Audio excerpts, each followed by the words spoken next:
I'll pull them up on my screen too. Go to the dashboard. All right, so here we are, man. Artichoke Dip and the Solo RPG Guy, first video of 2023. And, what else to talk about? And I get out of the way than the elephant in the room. I made a rant video on it, and that's, the dumpster fire we are now currently calling Wizards of the Coast. Don, I'm sure how you feel about this, how I did growing up and loving these games. Yep. They may have, in one form or another, drawn you to maybe certain genres of films, books, however else, and then to get this ugly disclaimer telling you that you're a horrible person, go away, you have been canceled. And now, oh my God, I'm a third-party publisher and they're canceling me. How can they do this? Yeah, Wizards of the Coast shot themselves in the foot. I mean, they've been slowly but surely shooting themselves in the foot ever since. I mean, I suggested they were shooting themselves in the foot around 3.5. But yeah, this time they didn't just shoot the foot. They pointed the gun to the head and they pulled the trigger. They made sure they were killing themselves. But see, here's the difference this time that's going to, I think, my personal opinion, and this is just my opinion, I could be totally wrong because let's face it, I'm not a CEO of a company. I'm not a stock investor. I'm not any of that. But if you look back to second edition AD&D, what most people didn't know is that TSR was bankrupt and they were taking out loans just to produce stuff and get it out there. The customers didn't know. And what was floating them? What was keeping them afloat? It was people like you and me buying their stuff. And they didn't have what they have now. I mean, I just recently heard that Critical Role dumped them. Yep. So I saw that too. That's going to take, wind out of their sails. But so the people that have been around since the inception of this brand name, Dungeons and Dragons, you have isolated them. You have canceled them. You have got them out of your community and told them to go away. Now the chips are down. Now all your fad gamers are gone. They're gone. They've gone back to their lives. You have the older gamers like me and you that have found other systems that we really thoroughly enjoy. It's content we really want to play. It's not just hashed out, highly politicized bullcrap dribble. Mm-hmm. And now it's like, oh, well, looks like your sales are going to start slumping. Well, guess what? Too bad. Maybe it's time, I'd hate to say it. The thought of that name, Dungeons and Dragons, just fading into the dust and going away, in a way is sad, but what it has become, it's almost like you did it to yourselves. You did it to exactly. I mean, yeah, Critical Role dumping them. I'm fairly certain, I would wager good money that Critical Role is responsible for selling more D&D related books than Wizard of the Coast themselves. It is, but I had made a video and I had a few angry comments about it where people were pretty much telling me I was wrong. And I was trying to bring out the point, when I make a video, I like to take a different perspective look on it to get people to think a different way from what they're seeing and saying, hey, when you see big actors go on these shows, they're getting paid to be there. And actors generally work off a script. So when you see these actors, you see these celebrities are working off a script. This is highly scripted. This is designed to bring in many views, keep people entertained. I mean, let's face it. When we play solitaire, in our minds, when we're playing the game, we're entertained and we're going places and doing things that we want to do. But for a larger audience, not maybe everybody's going to get on board for this. So, they're going to obviously have a complete production team. They're going to have all of this stuff to reach out to a wide array of audience and bring them in, keep them captivated, keep them coming back, and keep the revenues going up, up, up, and up. That's, huge. And on top of that, it's a good thing to see in this day and age. It really is. It's a positive thing. I know a lot of these third-party publishers may be thinking, oh, my life is ruined because I used open game licensing and all that. And I'm like, no, actually not. Because now you're going to get out from underneath this umbrella. Now you're going to go out your own. You're going to go out into the world. Will you struggle at first? Most likely, yes. But your true fan base, the true people who support you, they're going to keep giving you money for that. And then you're just going to keep going as long as you stay true to the reason why you got into it. Which is the question, not a question, but I should say a point I'd like to bring up is instead of going to the obvious outlets to find books and stuff like Amazon or eBay where you're just going to be buying, go to their webpage. Look at get it straight from the producer themselves. Save them that eBay fee or that Amazon fee. Right. Are these people gamers actually making games? Or is this a corporation just pumping stuff out to get your money out of you? You know, that's what it is. I think of it as the corporation because let's go back in time. When TSR became Wizard of the Coast and they pumped out 3rd edition, they were putting out a book almost every month. Mm-hmm. And then there was that problem with the Ranger class and a few other things. So they decided, okay, instead of just, reprinting the Ranger, let's just make a whole 3.5 thing. Then they started reprinting the same type of books they were printing for 3.0 with just enough changes to make you buy the 3.5 because it was so different from the 3.0, but not too much. That's when you realize Wizards of the Coast is not a game company. It is a book publishing company. All they want to do is sell books. There is a YouTuber, I can't remember which one it was. I now watch a lot of them, but he used to work at TSR. And just like today, everyone's in their little cubicle. All they're doing is making up stories, typing away, and then some executive will come by and look at it and say, okay, I like this. We'll print this in the next Dragon magazine or the next Dungeon magazine, or you know what, we'll make this a new class in the next book. And it never gets play tested. It never gets looked at again. The executive will just go to the guy whose job it is to put the book together and say, hey, slide this in there and make it look pretty. And that's the book we're going to sell next month. Yep. Oh, absolutely. People don't think about that. Okay. Like, so my real bread and butter, my job that I do, and I'll show you because my employer loves to give out free advertising and other things for us to wear. Right. As I sit here looking at it. So if something horrible happens in the world, right, and it's a huge disaster and you see it on the news, you'll see this when I show you this brand name because you're going to see the machine. You're going to see that logo. Okay. They pay huge money to have that put on their the news streams just to get that corporate name out. So D&D is no different. I mean, it's really not. And it hasn't.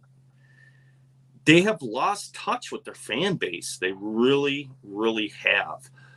I don't know what more. It's not. They don't even know their fan base. Like we said, it's a high level executive, probably someone who's never even played the game, who just think, oh, this looks cool. I could sell this. Because the whole thing is all they want to do is make their shareholders happy. They want to make money for their shareholders. So we got a couple comments here. So first one, Kobanizer says punctuality is white supremacy, apparently. Yeah, I heard stupid stuff like that. I'm not even going to comment on that. Yeah. That's okay. Neil Thompson, thanks, Donald, for highlighting the nameless designer. Download the PDFs and having fun reading. There is a perfect example right there. Now, that's not a corporation. That's a one-man show who's put out a pretty good product. I don't know if you've ever gotten it, but it's free. Go check it out. Go to itch.io, type in nameless designer.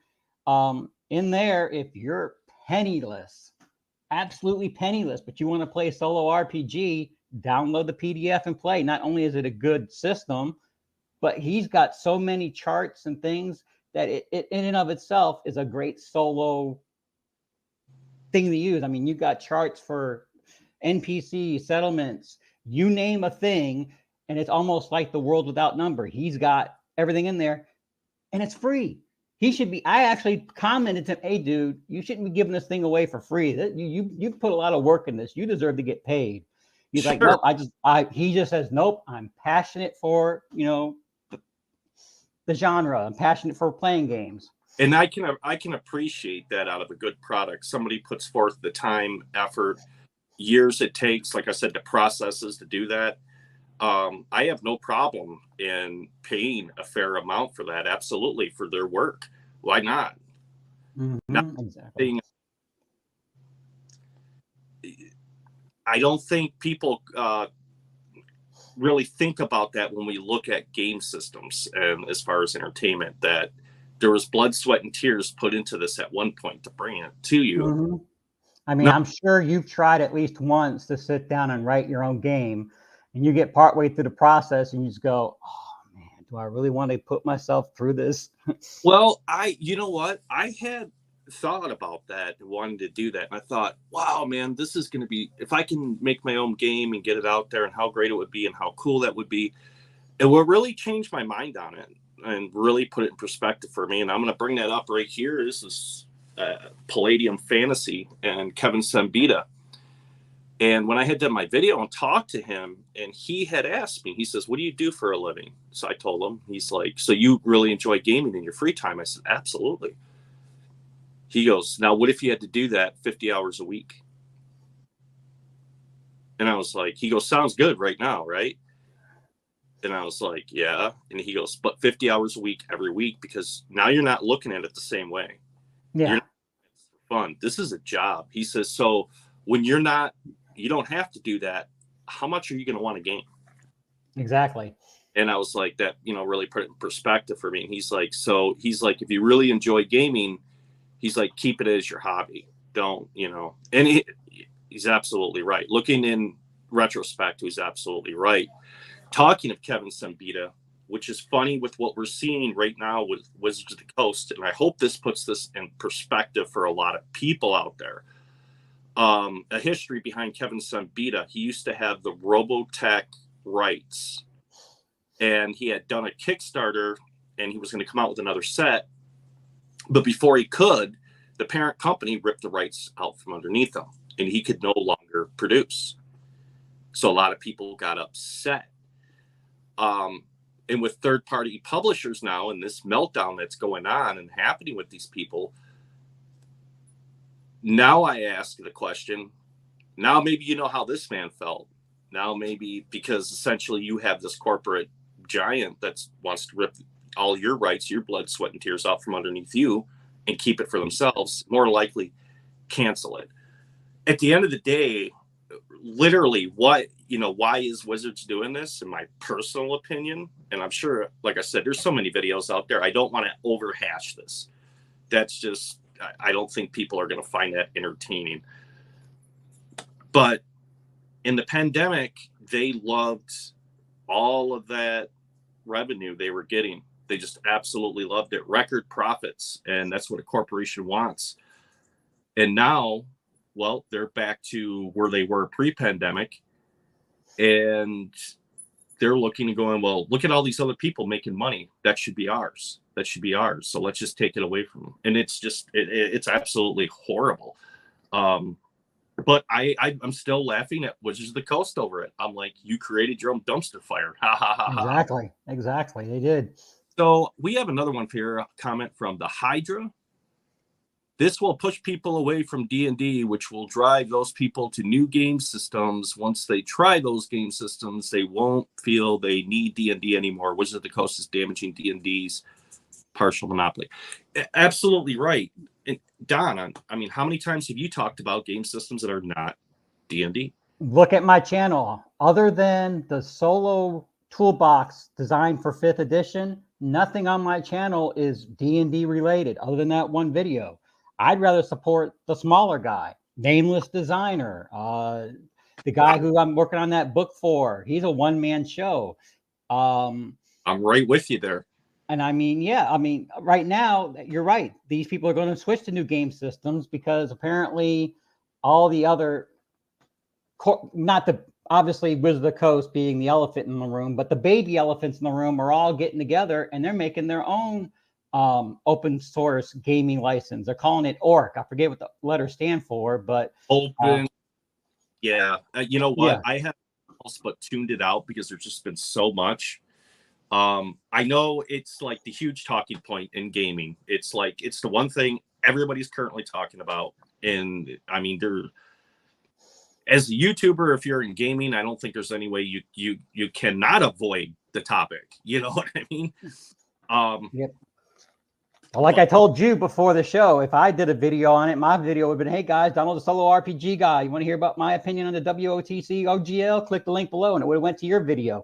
I mean, I was just, like I said, as you were talking, I was just sitting there going, yep. Mm-hmm. And that was just raw, unedited. I mean, that was for the moment I sat down, hit record, and let it all come out, because that's the way I honestly felt. And I have felt for a while, you know. I've just been like, you know, hey, whatever.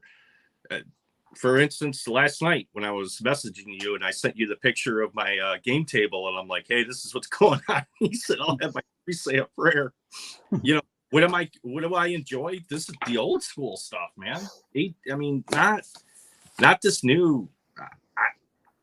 This new stuff is the D&D equivalent of everyone gets a participation trophy.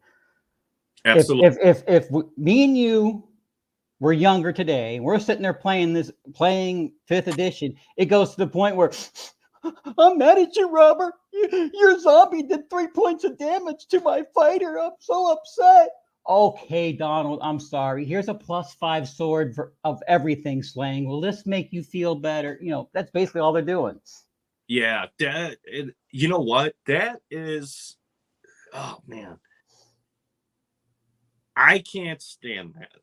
I really can't. You know, what happened to that old saying we used to have when we were growing up? You know, when it gets tough, the tough gets going, which means, you know, get your ass in gear and get it done. It's just non-existent now. It's non-existent. But I don't understand it. I really don't. I guess we were just cut from a different cloth. I think that's maybe what we are seeing. Well, for any story to be good, there has to be tension. If there's no tension followed by resolution, you don't got a story. Absolutely. They're removing the tension. So now it's just, oh, everybody's walking around with rainbows and butterflies. I forget which book it was, and I forget which YouTuber was reviewing it, but whatever the latest book was basically, the previous 3 or 4 books, throw in the trash, because now this supersedes it. And it was literally the D&D adventure, if you want to call it that, was like going up to the mall shopping. like what? And then he started flipping through the book, and he was going over everything. He's like, oh, I like this one tiny little section of the book, but the rest of this book is trash. And I mean, all the races, he said, you might as well just, you know, throw race. Oh, you can't say that word anymore anyway. But take the races and just throw them out the window, because all the races were essentially the same. They all got dark vision. They all got +2 to ability score, and they all got one little tiny little quirk. But everybody's playing foxes and dogs and cats and turtles and giraffes, and you name an animal. There was an anthropomorphic version of it for D&D. But you know what? You're playing a human, right? You suck, man. We got dark vision. Well, me and you are used to the old. Yeah, you better carry some torches. I have actually been, I'll call it a dungeon, but I've actually been underground in the dark. I've actually went to the pyramids of Giza in Egypt. When you get in there, you can't see squat. You better have a light source, or you're blind as a bat. Wow. You know, one thing I want to put in there real quick said Bruno Lampira got here late. See the show tomorrow. Keep it going, guys. Just dropped in to say hello. Hello to you, Bruno Lampira. Hey, Bruno. Stopping in. You know, I wanted to make one quick comment about the whole dark vision thing. Here's one thing, guys, when it comes to gaming that you see them trying to normalize it in the new game systems, and that's railroading. That's no creative thought, no nothing. How would I handle? I'm a human in a world surrounded by, you know, all these people with dark vision. I got an arrow here. I'm going to put your eyes out. So now you don't have any vision at all. No. Oh no, you hurt my dude. Right. Give me my +5 sword of everything slaying in my ring of protection. I need an amulet of protection versus rules and a ring of DM control, and I'll be happy. Well, and here's one thing. Here's a solo RPG tip for you guys out there. If you guys, you're new into gaming, you're struggling with it, look at creative writing. Look at storytelling, because essentially that's what an RPG system is. It's a very inventive, interactive way of story creating, and learn how the structure of a story is.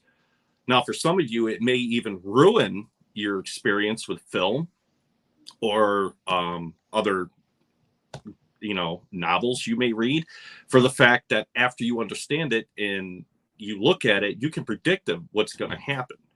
A good example here I'm going to use is a Disney film, right? How does every Disney film work?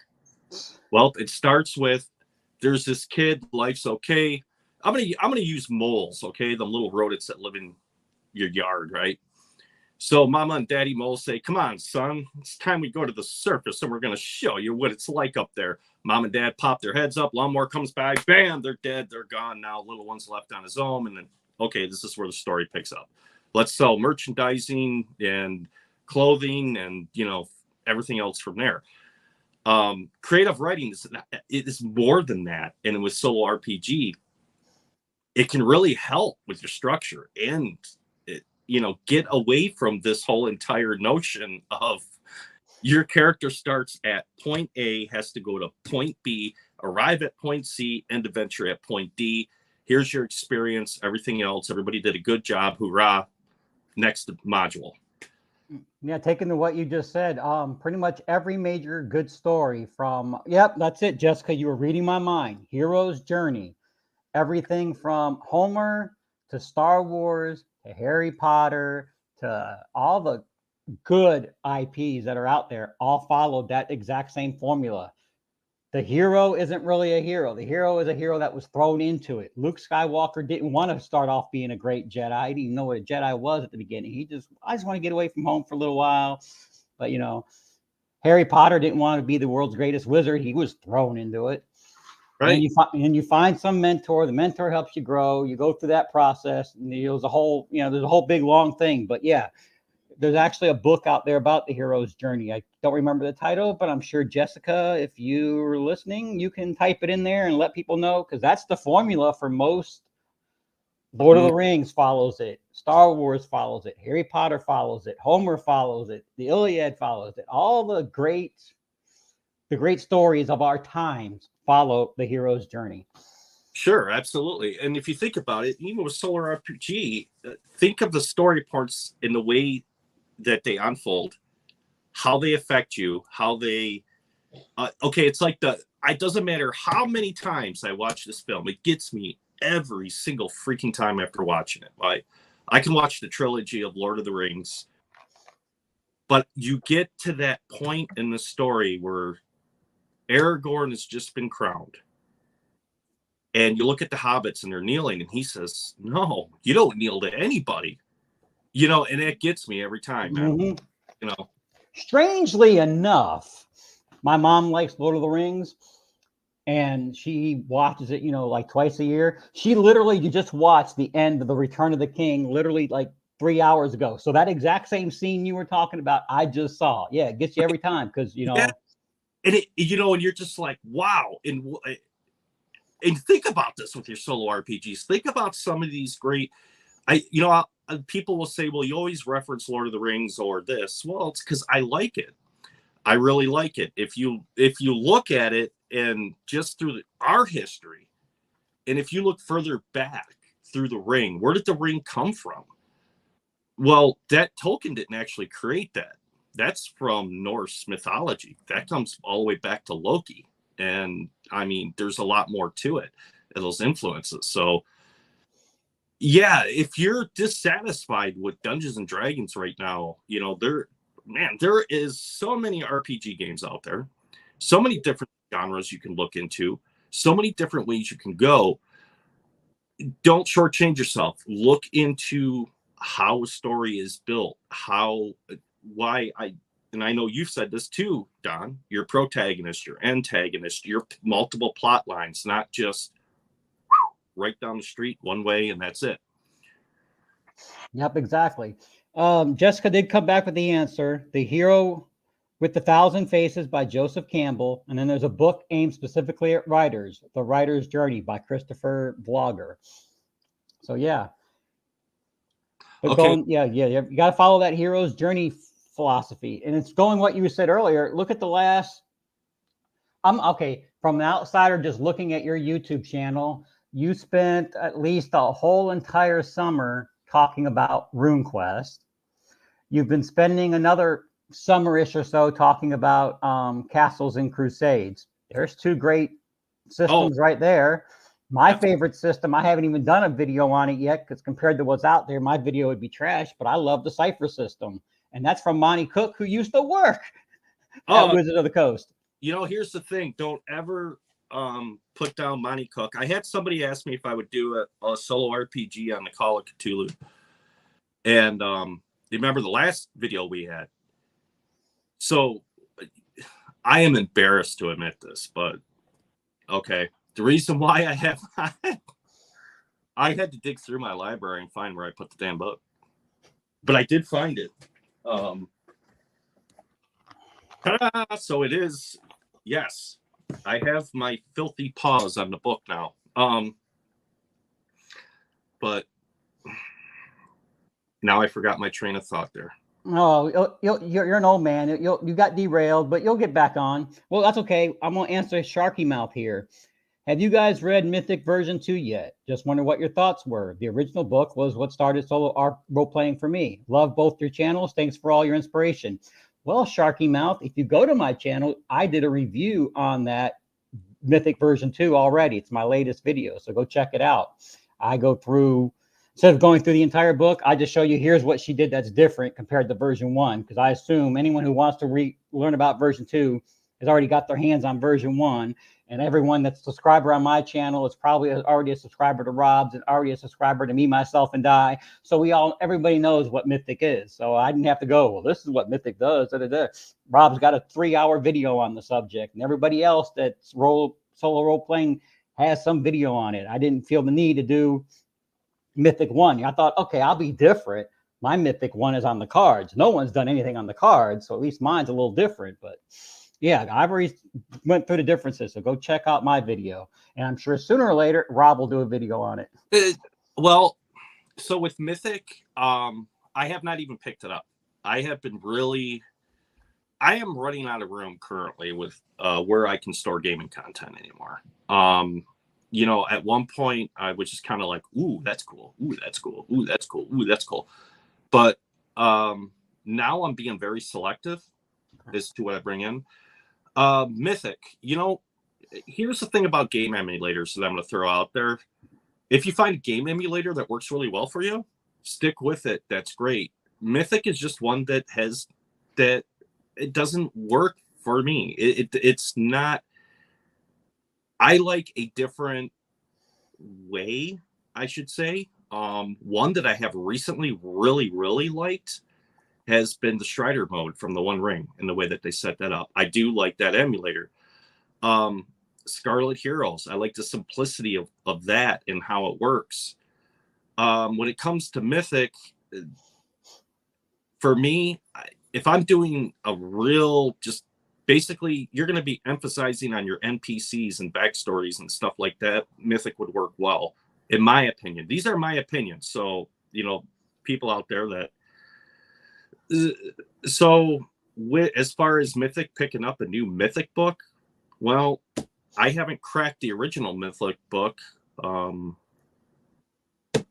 in years. So, you know, would I pick up the new one? I don't know yet. That's probably not. Well, I didn't pick it up per se. I just happened to make contact with her. She goes, oh, I have one of your videos on my resource page in regards to the original Mythic. Would you be interested in doing a review? I was like, sure, whatever. And she sent me a free PDF. I mean, I don't have the physical book. She sent me a free PDF. And I even disclosed that, hey, in all, you know, open disclosure, I was sent a review copy. Open disclosure, if I wasn't sent a review copy, I probably would have bought it anyway.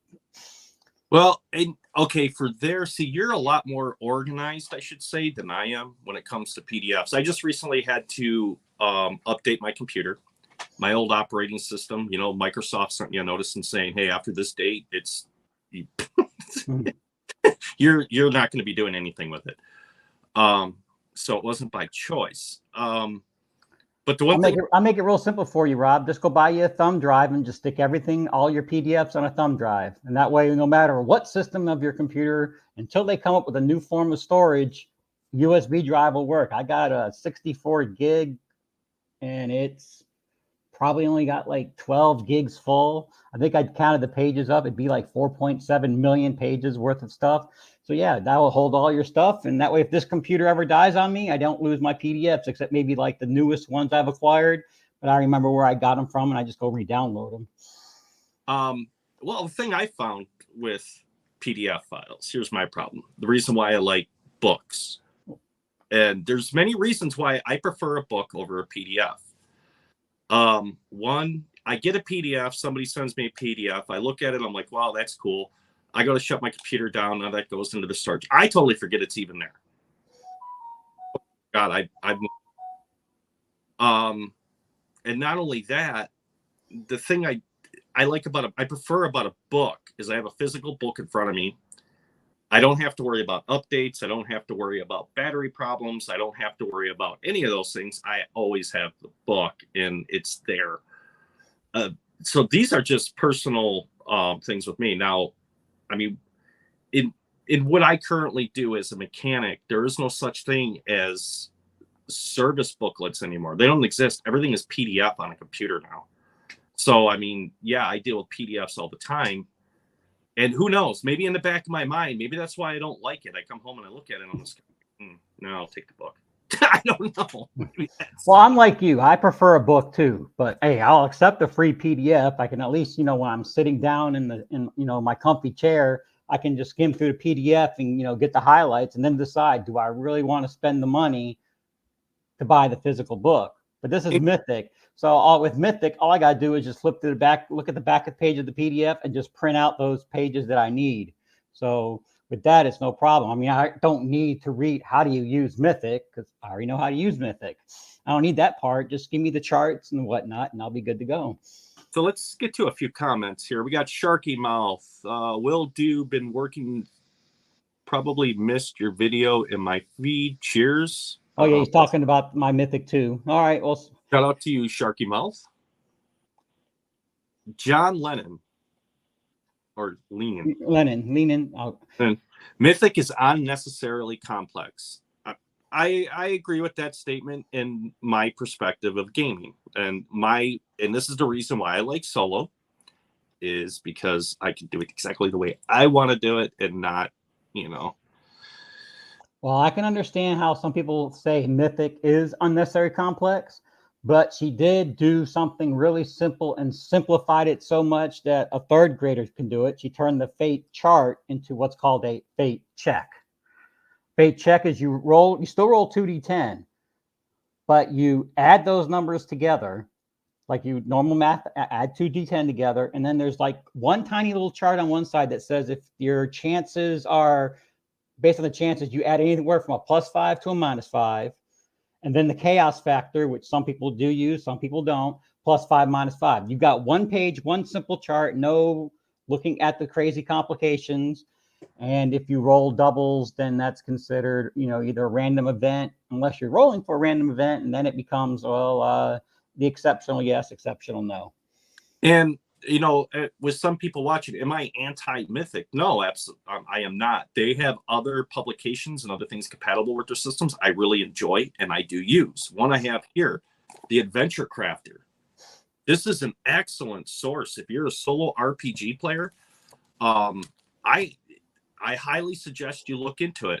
The tables alone, the ideas that will give you, story plots that will at that point give you different offshoots of your main storyline to give you ideas for a later scenario, or maybe just to expand if you're making your own world or what have you, is just absolutely invaluable in my opinion. Yeah, I mean, I have the card version of the Adventure Crafter, and every time I sit down to try to make a video for it, I don't feel like I'm doing it enough justice. It has, I mean, it is a little bit more complex than just your average run-of-the-mill tool, but still, it's like, yeah, I took the Adventure Crafter, which we'll just call the redheaded stepchild, because it's probably the least known of all the emulators out there, at least compared to its big brother Mythic. And I took a complicated game that had a lot of moving parts, and I was able to mesh them together. I'm like, well, once I got to an easy RPG, it was like a walk in the park. Adventure Crafter is awesome. Y'all need to go just check that out. Now, for many of you out there that may be RPG players and old school RPG players, I guarantee you, if you have the original Advanced Dungeons and Dragons, first edition I'm talking about, Dungeon Master's book, you, believe it or not, already have one of the best solo generators in your library right there that Gygax had created. And give it a check out. That's one thing that has, I think, been largely overlooked. And it's funny when I see people make comments that say, oh, I've been in the gaming industry for, however long. And this whole entire notion of solo RPG is just like, oh my God, it wasn't even thought of or it wasn't conceptualized. And it's like, yeah, it was. It's in the back of the book. It's, you just have to look at it. Mm-hmm. Exactly. So let's see here. What do we got here? So Jessica, Michelle, they really simplified it in V2 of Mythic. And then another one, I love Mythic, but the most part, I have been using the Fate Mill dice as an oracle, and it's great. Once again, solitaire play, you go with what is fun for you, what makes the most sense. I mean, I don't want to say I'm anti-Mythic either. Mythic is great, and I do use it sometimes, but my go-to emulator is usually Ironsworn, and that's a completely different game altogether. Now, just because, Rob says, okay, I'm not anti-Mythic, but I like this, and I say I'm not anti-Mythic, but I like this. It doesn't matter what he likes or what I like. It's what you like. I'm not going to show up at Rob's house and say, oh, Rob, you're using the wrong emulator. You use this emulator. I'm not WOTC with my own OGL. Rob can play the way he wants to play with whatever emulator. You can do the same. So if you love Mythic, stick with it. I mean, I like it too. I mean, it's not my go-to number one. But it's like it's hanging there. It's clipped on. It's hanging on, trying to be number one. Sharky Mouth, do you think solo RPG would be as popular as it is now without Mythic? Most of the alternatives seem to be a variation of Mythic's core mechanics. Okay, here's the thing with where I think with that. When I first found Mythic, I was like, cool, this is, for solitaire play. And what drew me to Mythic was the fact that I had already sat down with my percentile dice and came up with my own loosely fitted system for myself. And it was just more streamlined. And I'm sure other people have done that as well. That is a loaded question. And the reason why I say that, if you've seen the explosion, not only you're starting to see it in the RPG now. You're starting to see Free League do it, and they're putting solitaire alternatives into their game systems. But if you look at the board game landscape out there, particularly board games that have RPG elements to them, they have a very robust solo system built into them. So you could argue, was it Mythic or was it the influences of these other systems out there? People who enjoy RPG games going, hey, wait a minute, why can't we adopt something like this for us? I can speak for myself. The reason why I enjoy solo RPG scheduling. I mean, Don, I've talked to you about 50, 60 hours a week. Yeah. Week, so I get a small amount of time to when I can game. And the whole notion of that little bit of time I do get, I got to break that time up with family. I have my, what I want to do, try to make a video that, all these things.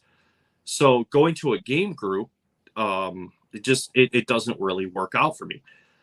On top of that, I have had bad experiences sometimes. I have seen the pendulum swing both ways on this.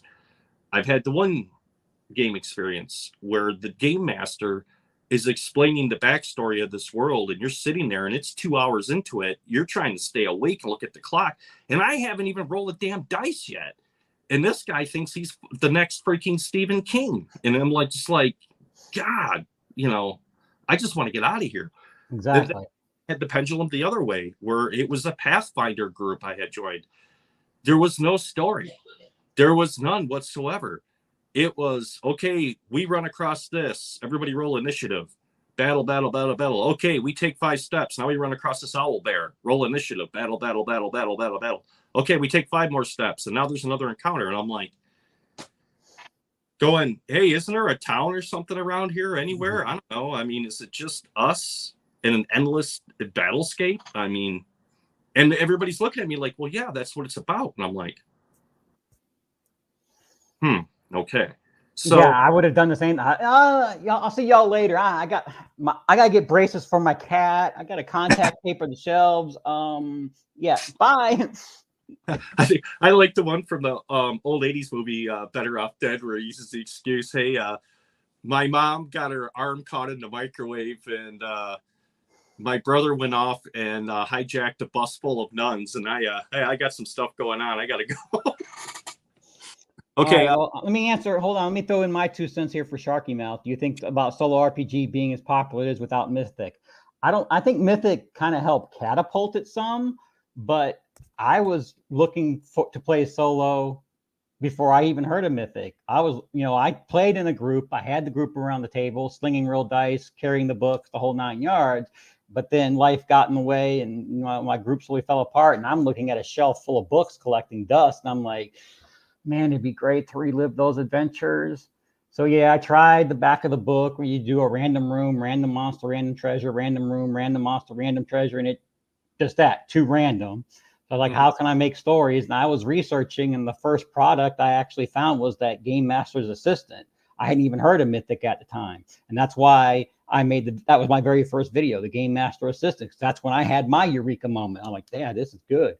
It wasn't until later I came across Mythic. Now, of course, you got Rob over here promoting Mythic. You got all the other people promoting Mythic. So yeah, that started to push out and make solo RPG more popular, because now, okay, that it's like the trickle effect. One person found it, did a video on it, it trickled down to everybody else. I think there's very few solo YouTubers that don't have a video in some way, shape, or form related to Mythic.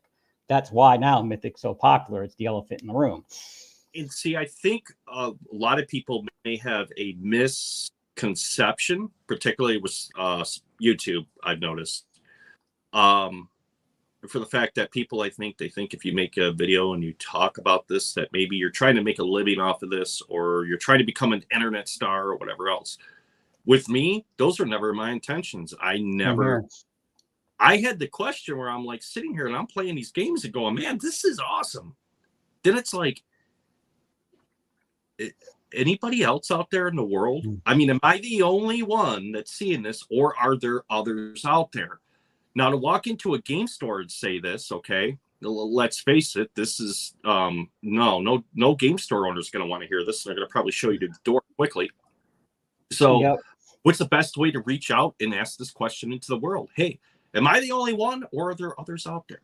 And YouTube was the way for me to do that. Okay, so we got another one here from Bill Broadhurst. How you doing, Bill? Thanks for the question, and that is, have you guys tried Adventures Dark and Deep AD&D ? Dark and I haven't heard of that one. Yeah, I haven't either. That's so you may want to, if you wherever you've seen this at, drop a link, whether it's RPG Drive-Thru, Google search, what have you. Jessica Michelle, yeah, whatever suits your style of play, which can change over time too. I lost my space because I just scrolled up. I think I went to completely different. There we go. There it is. Style of play, which can change over time too. That's absolutely right. That's have you found that, Don? You find I'm one? looking for it right now. It looks like it's available on Drive-Thru RPG. Let me see. Let me look at the preview and see if they give you enough to work with. Sometimes these previews, they're talking about how great their system is, but then you wind up with the preview only shows you the world. And Another all thing. right, it looks like, from what little I can see, variation of first edition D&D. Literally a D&D. They named it properly. It's got the same chart, it looks like, same ability scores. It's even got the strength score 18 slash and then the percentile. Okay, so basically, as I had brought up in my video, a retro clone of a retro clone of a retro clone. Gotcha. It's yeah. I mean, hey Bill, if that's your game, go for it. I mean, like we said, we're not the internet police, but for me personally, I played D&D for 30 years.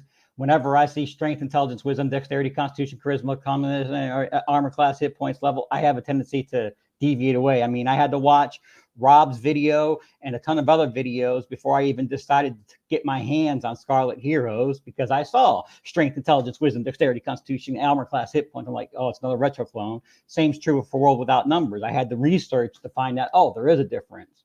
But when I see those, it's like I'm automatically turned off. You need to tell me within the first 2 seconds what makes your thing different. Because if you can't tell me that, I'm moving on, because I've got every third edition book, and I've got that hardback that's got all the basic D&D stuff compiled together. If I'm going to play D&D, I'll just play that. So this isn't. Jessica Michelle brought up a good comment. It says, "Yeah, whatever suits your style of play, which can change over time too." That is so true. And you know, a mutual friend of ours, Don, you know who I'm speaking of, and this guy was constantly saying, "Rob, you got to try this. Rob, you got to try this. Rob, you got to try this." So I finally had broke down, and I went and picked this up, the solo system. And last night was the first. I tried it with the One Ring, and that's before I really had my claws into it and fully really immersed into it. Tried it with a board game. It was excellent, which was Dungeon Saga. And then last night, I tried it with my RPG using some of the cards, and it was a completely new experience that I really enjoyed. These are all tools. I mean, that's all they are. Do I think one system is better or above the other? Absolutely not. I think there's so many different systems to reach out to different people's styles of play and what they're comfortable with and level of complexity. Yep, I'm just going to shake my head yes and agree with everything you just said, because here's a perfect follow-up to that. The Dungeon Dive wrote, Mythic originally turned me off to solo RPG altogether, and then further down he writes, Scarlet Heroes is so good. I know I'm a broken record. Well, yeah, I mean, Mythic is great for those that like Mythic, and Scarlet Heroes is great for those that I like Scarlet Heroes too. I mean, every once in a while I will take Scarlet Heroes and just see if it gives me a little something different. That's the good thing about me having all access to all these different solo systems. I can take an RPG, play a solo system, and if it works great together, awesome. If it don't work so great together, is it the RPG? Is it the emulator? Or maybe just these two, shouldn't be married. These two should get a peaceful divorce. And okay, this RPG can go with this system for emulation, and this emulator works a whole lot better with this RPG. It just depends, on the system. So if, like Daniel over at Dungeon Dive, thank you for stopping by and visiting us. Love your channel.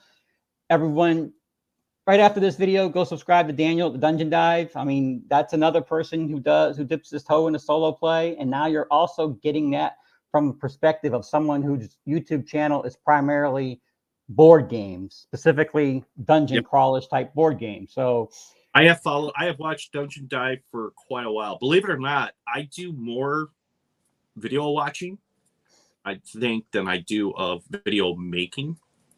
Well, I do too. I live on YouTube. And I enjoy Dungeon Dive stuff. I like how he does it. He does a good job at presenting it in the way he does it. And I don't know if he uses a voice editor when he runs it through software or if that's just, however, the acoustics of the room he's recording in, but it works very well. Yeah, matter of fact, a gentleman in my Facebook group wanted me to do a review on one of his products called Marching Order.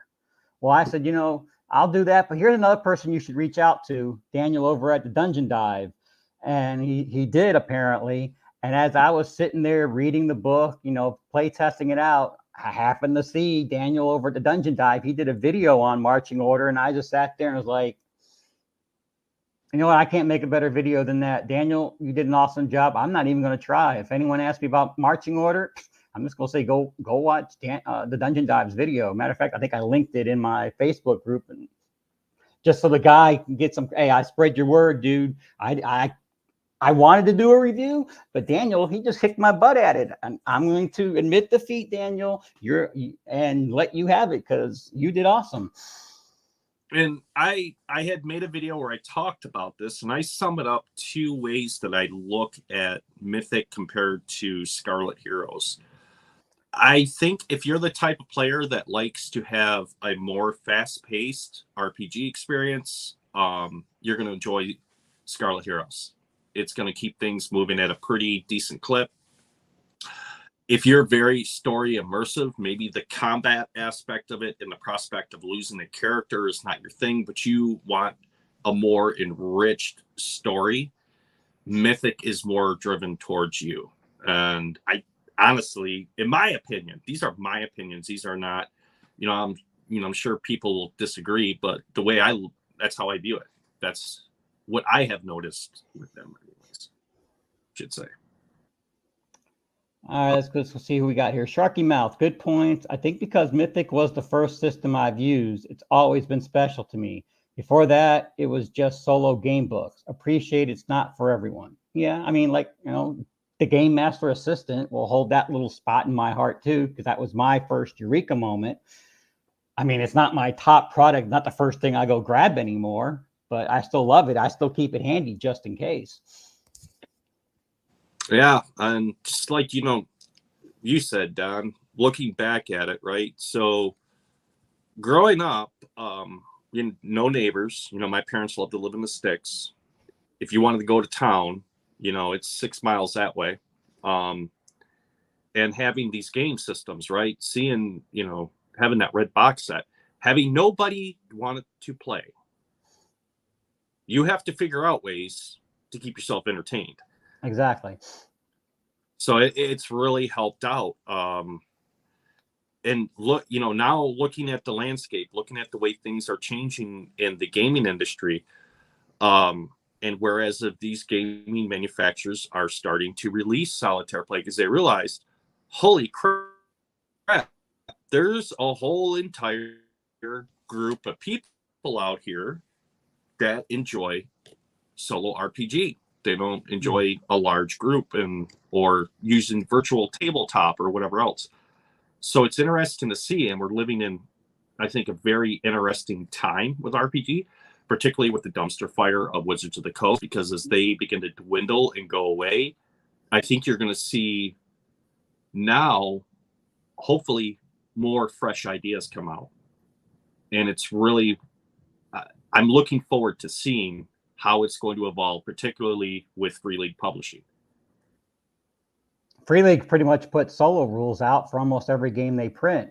They're doing it for Forbidden Lands. They're doing it for whatever they got on the Kickstarter now. Obviously, Strider mode for the One Ring. So yeah, they're hitting that.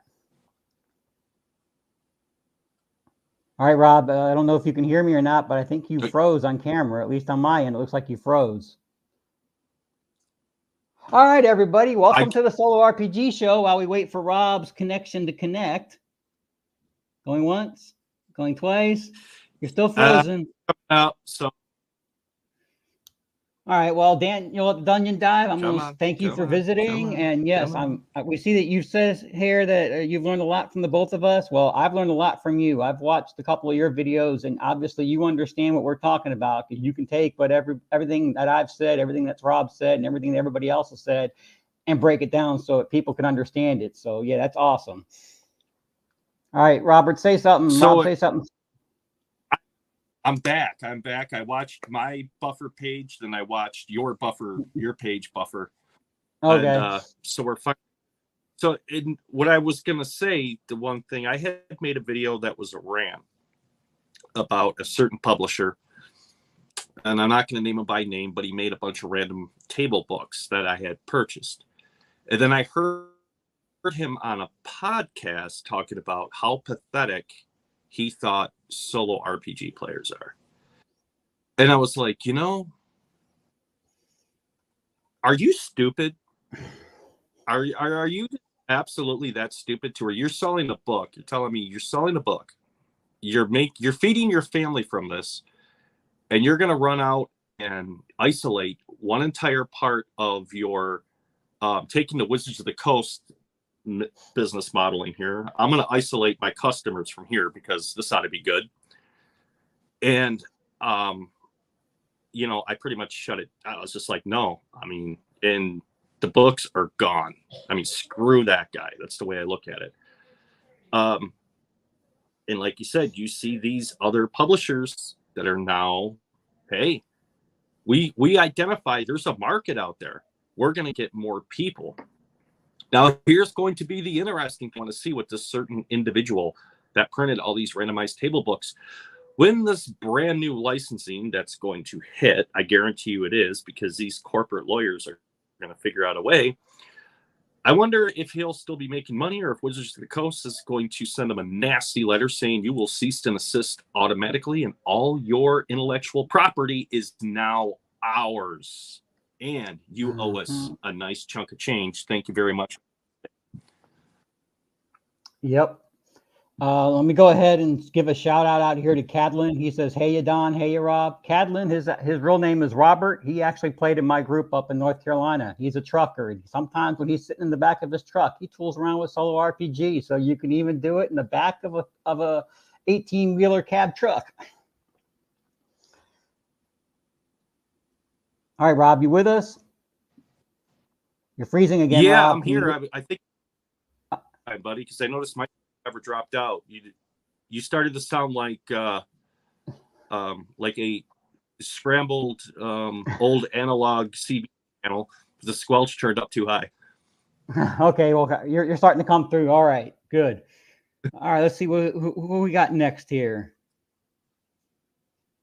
Sharky Mouth, being able to choose whatever system you want, whenever you want, is one of the biggest advantages of solo RPG.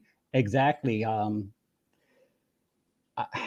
mean, I'm ashamed to say it. If I was to, have my own space, the back of me would look a whole lot like what Rob's got behind him, all those books. I got like 30 or so RPGs just stacked up in storage containers. And yeah, I mean, I get to try different RPGs. A matter of fact, this happened to me once. Finding a group, I found a group to play. And the first word, okay, well, I'll have my Savage Worlds game ready next week. And people are like, I don't want to play Savage Worlds. I want to play Pathfinder. And next guy goes, well, I don't want to play Pathfinder. I want to play D&D. And the next guy, differently. Before you know it, we had 6 different game systems. Nobody wanted to play any of the other systems.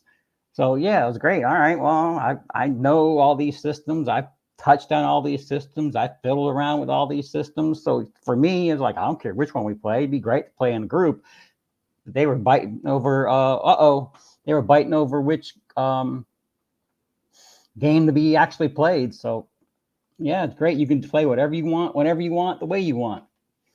All right. Since Rob has fallen out, let's see if he can get connected. I'm going to finish this up as best I can. From the webs, Adventure Dark and Deep explores the question, what if Gary Gygax had not left TSR in 1985 and had been allowed to continue developing the world's most famous fantasy role-playing game? All right. I haven't heard of that. I heard that Castles and Crusades would have been his second edition or something close to it, but I didn't do enough research on it. So. I'll have to watch the video later to catch up. I totally missed everything that went on, and my feed totally. That's all right. I just couldn't. You didn't miss much. I just kept going on. Oh, he dropped out again. All right. Let's see. So I guess we'll have to research that one, Bill. Cadlin, I'd be surprised if a lot of solo creators kind of slowed down on the Wizards-based stuff. Considering, well, yeah. But me and you already had that discussion, Cadlin. So. Jessica, Sharky Mouth, that's such a good point. All right, they're having a conversation there. I don't know which point, but Sharky Mouth made a couple of good points. Artichoke, that is what you sound like to us. Oh, you're referring to the CB with the squelch on high? Coming from a trucker, yeah, he would know. And then the wizard heard you, Artichoke, okay, so how do and I is trying sound? to take Am I you back? out. Say something again. Rob, say something again. Now? All right. Yep, you're good. Hello. Yes, Okay, I can hear you. right. I can hear you. All right. But apparently you get muted out if we both try talking at the same time. Oh, gotcha. Well, that makes sense. That makes sense. Okay. I feel as if I missed a great deal, but I'm trying to get caught up. Well, if you want to, you can go. Maybe you have a here. You can answer Bill's question. Maybe he says from the webs, Adventures Dark and Deep explores the question: what if Gary Gygax had not left TSR in 1985 and had been allowed to continue developing the world's most famous fantasy role-playing game? Do you have a response to that, Rob? Are you still there? Yeah, I'm still here. I can hear you. Okay. All right. Did you answer Bill's question? Do you have an answer for Bill? Welcome to YouTube's technology, people, or something. Heard you when it's trying. Can you hear me now? I can hear you now. It's great. It seems to be coming and going. So, which isn't surprising for whatever, we don't have the most stable internet connection in this area. I don't know why they have not fixed it, but they just, I guess they don't care. All right. Well, I will go back and look at Bill Broadhurst at 6:56 p.m. That was what we were talking about. I'll have to look at it later because we're live streaming right now. All right. Well, I will read it to you if you want to throw in your 2 cents. Adventures Dark and Deep. Okay. Adventures Dark and Deep explores the question: what if Gary Gygax had not left TSR in 1985 and had been allowed to continue developing the world's most famous fantasy role-playing game? Have you heard anything about that? I did hear you. Can you hear me? I can hear you now, but your camera kind of froze there for a second. Okay. That's a good question. So how would it have changed? Would it have changed? Would have Gygax, would he have eventually evolved into what we see now with the D20 system to simplify the rules and make it more fast-paced for other people? That's a very hard question to try to answer. For the and fact like I said, that I don't know if the source I heard is correct, but the game you like, Castles and Crusades, someone told me Castles and Crusades is what second edition D&D would have been if Gary Gygax still had control of TSR, because he was, kind of like you said, simplify the system. Because, for the thief skills, you had percentage dice and D6s, and psionics were percentile, but the to hit and saving throws were D20s, and look at a chart. Yeah, so he was trying to come up with, some type of system to simplify it. And obviously Castles and Crusades, despite the fact that I never played it, I've learned enough from you and other people, just uses the siege system, right? Your saving throws and the hits are based on 12 and 18, modified by level. Well, it has all the traditional saving throws that you would see out of basic, but it has a siege system like Swords and Wizardry, to where you have a permanent saving roll target number to hit, but you can use this to answer those questions against your abilities. If it doesn't fall into a saving throw, like your character goes to scale, let's say, a sheer cliff, what saving throw do you use to see if he succeeds and or fails, or how do you base that? Well, that's what the siege system is for. It clarifies all that. And for solitaire play, it really makes it it's a simple system. Solitaire, even it played in a group, where you see other RPG systems, the more complex ones, to where you're going to have a skill, then you got to go back to the book, and then you got to look up the definite, and then you got to look at this, and you got to add that, and all these other things you have to do, where it just, you know, not systems I like. I should say systems that I find enjoyable to play solitaire. Right. Because I mean, I have plenty of systems I like, but not for solo. There's too many moving parts to keep track of, and the more moving parts you got, and the more complicated the system, the less inclined you want to play it solo. Like, for everyone's different. There's the baby level, and then there's the, you know, PhD level. I don't know what your system, your education system is, or how smart you are, or anything like that. But sooner or later, you're going to find that happy medium. That, okay, if that's where your happy medium is, Yep. you play there. If Rob wants to play here, and I want to play here, and Cadlin wants to play here, and Sharky Mouth wants to play over here, and Jessica wants to play here, fine. And for me, I mean, anybody that's watched my channel, they know that I love fantasy. That's my favorite. I'm slowly working into sci-fi. I've never really been a big sci-fi nut. But it's one of those things that I'm branching off to. But typically when I look for an RPG system, you know, I want something that'll be pretty damn compatible with what I already have. I don't want to pick up a system to where you have to buy 3 books just to get your basic rules. Then you got to have your supplements. Then you got to have this. Then you got to have that. And then you got to have this. And it's just you know, I try to stay away from systems like that because it's, getting back to what I said, if you're looking to get away from Dungeons and Dragons and look for something else, there's a lot of great systems out there. Check out Frog God Games. Check out Troll Lord Games, which is Castles and Crusades. And they make more than just Castles and Crusades. They have others out there. There's Necrotic Gnome, I'm sorry. But really go to their website and look. Are these gamers making your games, or is it, Is it a book publishing company just wanting to push books? Right. So, all right, my recommendation is check out the Cipher system, because the Cipher system, if you get the base book, you have enough in there, and you can play any genre, any time frame, anything. If you know, during my interview when I was on their channel, I said that's one reason why I like it. Like you, I'm a fantasy freak, but if I want to do, the example given was Killer Clowns in outer space, I can do Killer Clowns in outer space with the Cipher system. If I want to do, you know, Dracula in the Old West, I can do that with the Cipher system. But if I still want my bog standard Lord of the Rings, Tolkien-ish fantasy, I can do that too, straight out the book. Now, of course, they are a company. They do need to make some money. So they do have some supplements, but it's not like you're required to buy any of those supplements. You can take just the main core rule book, which was on sale. I don't know if it still is, but which is on sale, and go from there. And, you know, here's one thing. Any third-party publishers that may run across this video and watch it, do not take me wrong. I am more than happy to pay a fair price for any RPG system out there, as long as it's good and it's something I want to play.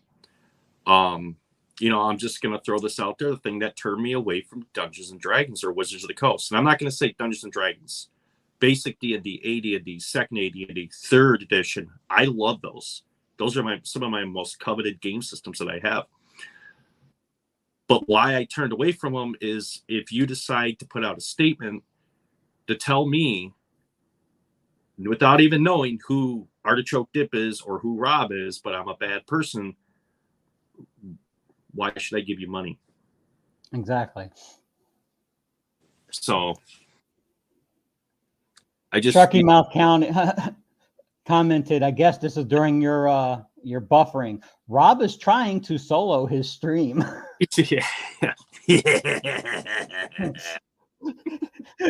Rob don't like me no more. He got mad because I cried because I took 3 points of damage. Now I asked for a +5 sword of everything slaying, and Rob don't want to play with me no more.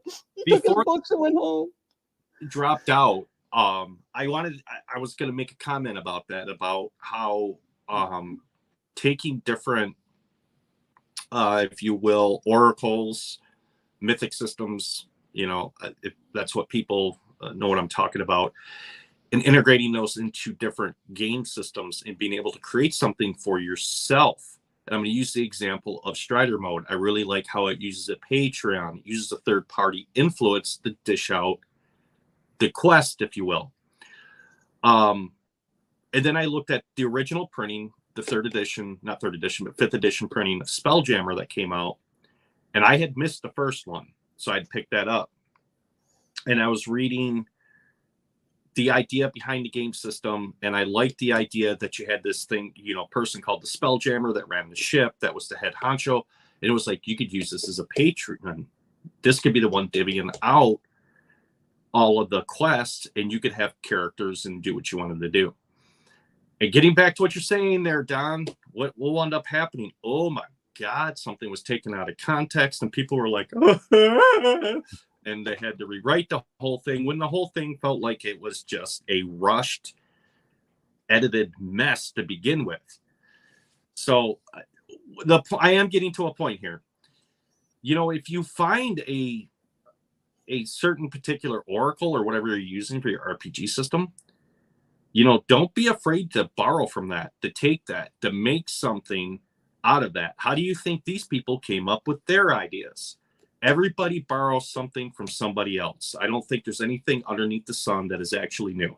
It's all been borrowed, and it's all been a different perspective put on it. As Matthew Colville said, I don't know if you subscribe to his channel, but as he said, good writers borrow, great writers steal.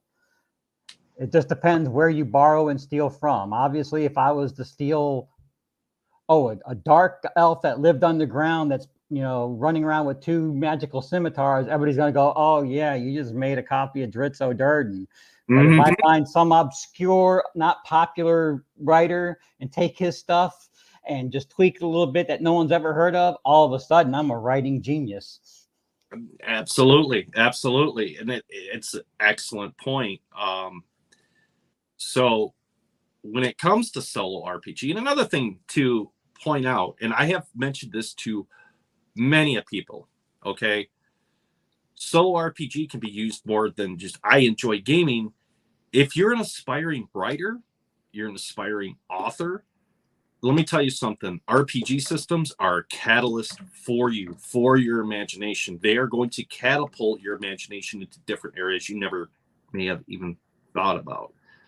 So that's something to give great consideration to.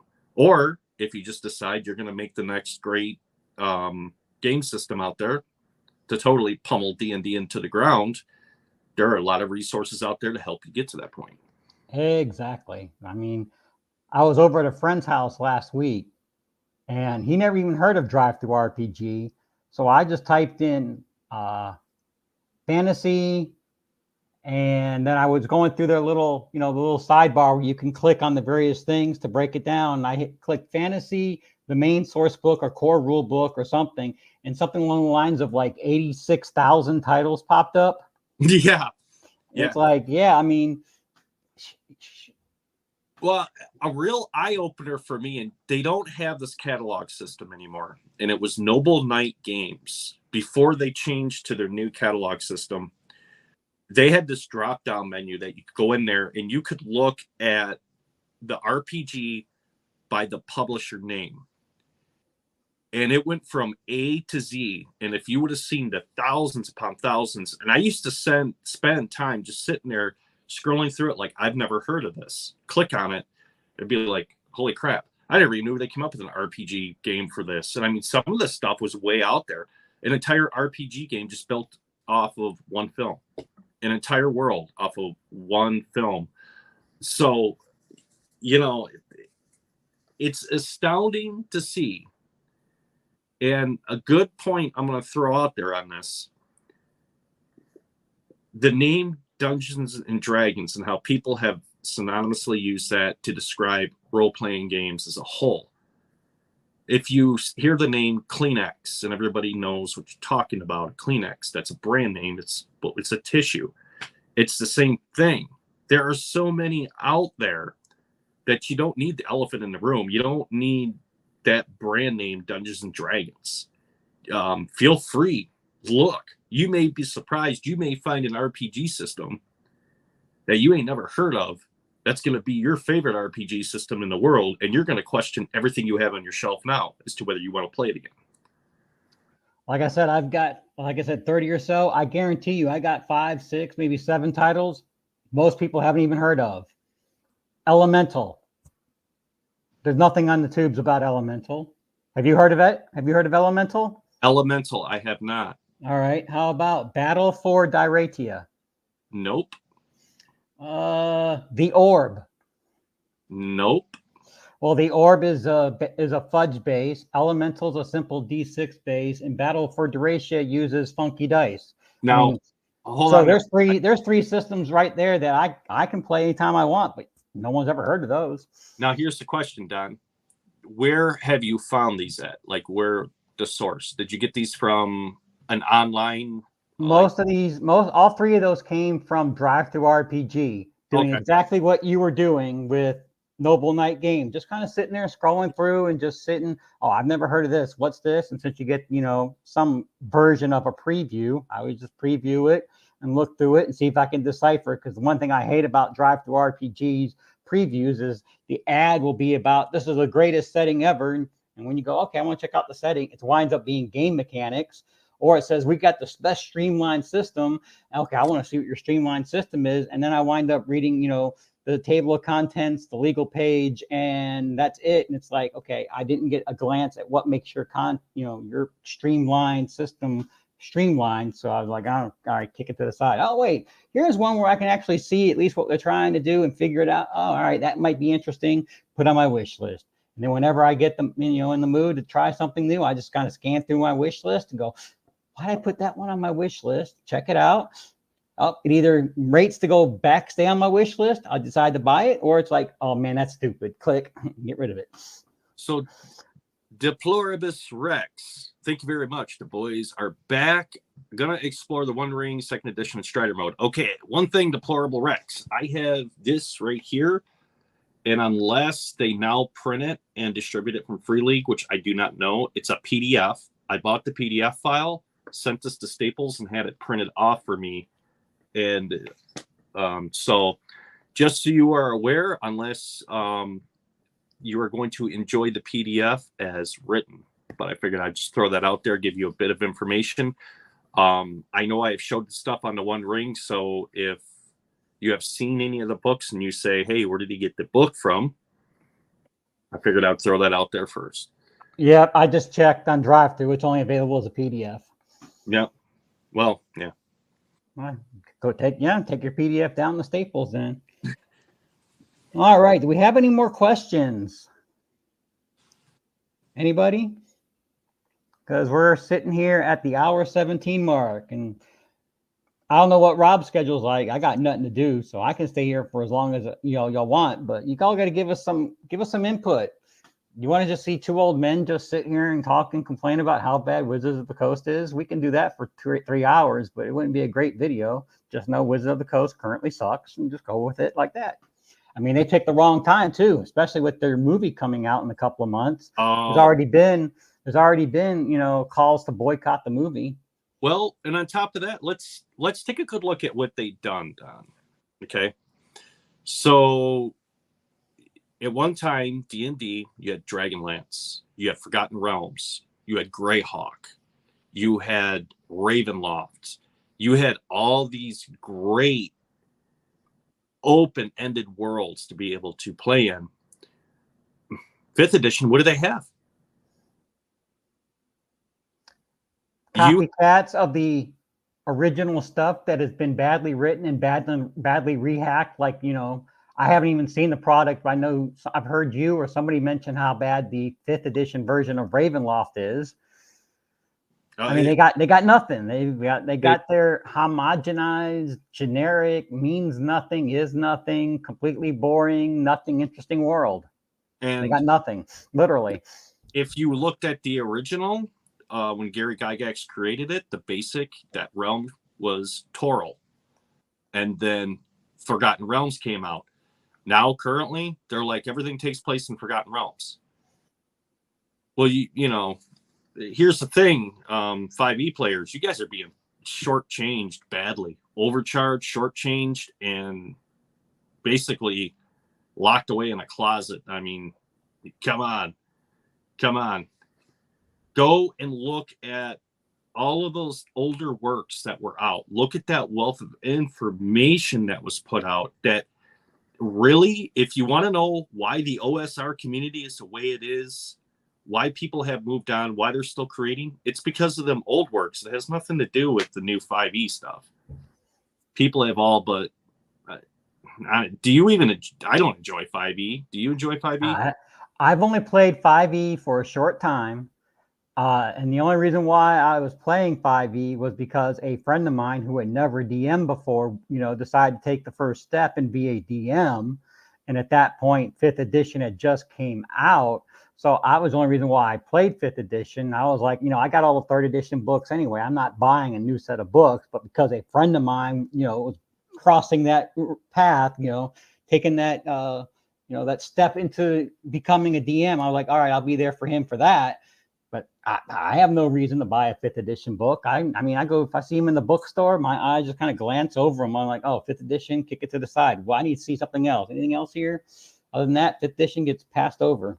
Okay, so I got a question here from Catalin, and it says, I've already asked Don, so I'll ask you, Artichoke, what would your reaction be if Gygax's family went after Wizards for the money they're going to try to get from 85 and earlier? And while you answer that, I got to step away for a second. I think that's going to be hard. And the reason I say that, and if it was to happen, it would be great. I would really hope that the surviving members of the Gygax family could enjoy some of the benefits that corporate giant has made off of it. But I mean, the same thing happened to Gygax, what you see Wizards of the Coast doing to the rest of these third-party publishers. Basically, everything went the way of big corporation, profit-driven, and at that point he was pushed out. And the sad thing is, I don't know enough about corporate laws or anything like that. I know nothing about that. So how that would actually work out and hold up in the court of law would be, a mucky question unto itself. But at the end of the day, I would have to say I would really like to see their fans get their fair share of the money of that intellectual property that Gygax had made and released for all of us to enjoy, and that we do enjoy. That would be a great day. Hopefully it'll, go that way. But how I think it's going to go, and I think Gygax would have been happy to see it, how I foresee this going down, you're going to see Wizards of the Coast tank. And what I predict, you're going to see the sales slump to a point that Hasbro's probably going to want to disassociate themselves from Wizards of the Coast. And when that happens, they're going to be floundering, and they're going to be looking for anybody. They'll probably be walking to Troll Lord Games, licking their boots, hoping they'll buy them just to keep going. But ultimately, I think what you're going to see is all the third-party publishers that are getting away, going underneath PI. Paizo, another one too, I had noticed was Free League Publishing has released not one, but 2 open game licensing open up for third-party creators. I think you're going to see that change, because let's face it, cancel culture, they embraced cancel culture. They came in, they canceled, they did what they wanted to do, they made their profits. And now, because not everybody's on board with cancel culture, and they have all but given up on it. And well, at this point, they're going to reap what they sow. And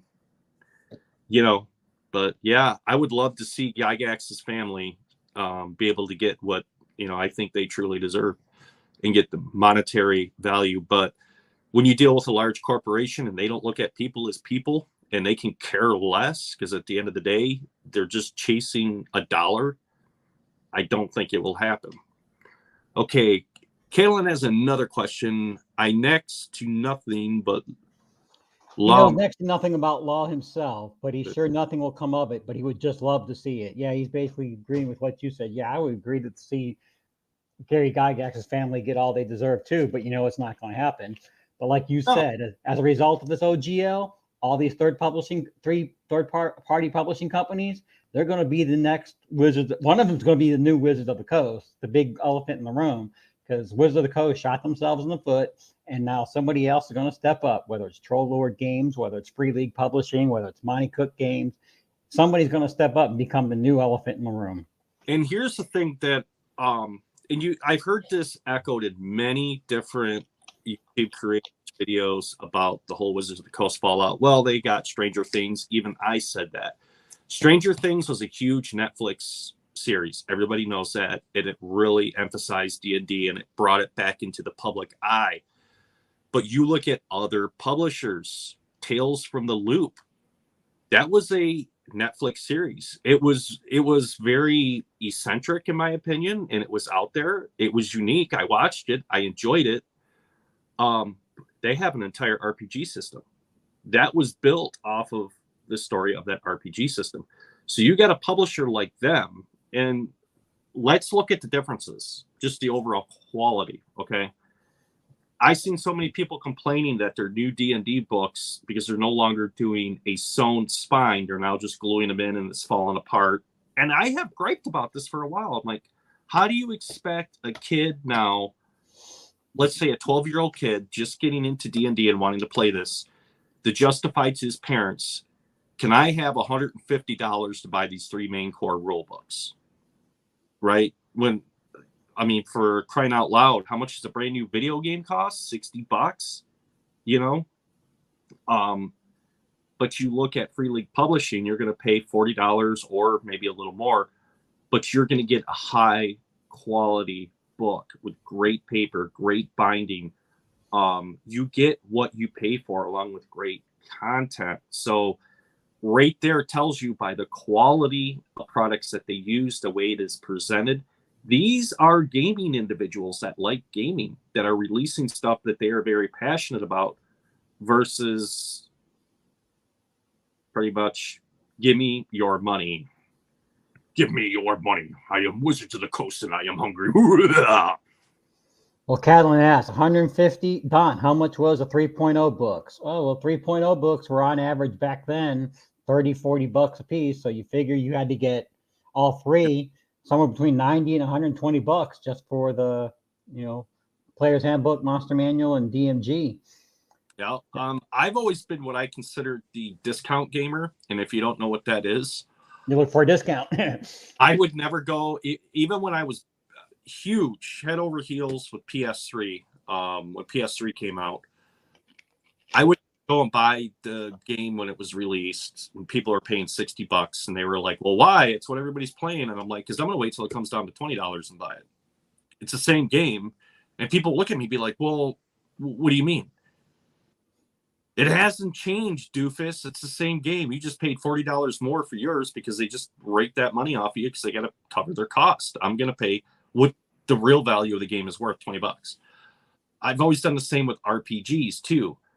The One Ring, the reason why I got the One Ring as I did is I went to a Comic-Con and they had a booth set up, and it's going into a completely different subject. One of the reasons why I don't use Kickstarter is the fact that Kickstarter, everybody throws their money in and they fund that product. And what they don't understand is they're funding it for retail. They're not funding it for themselves.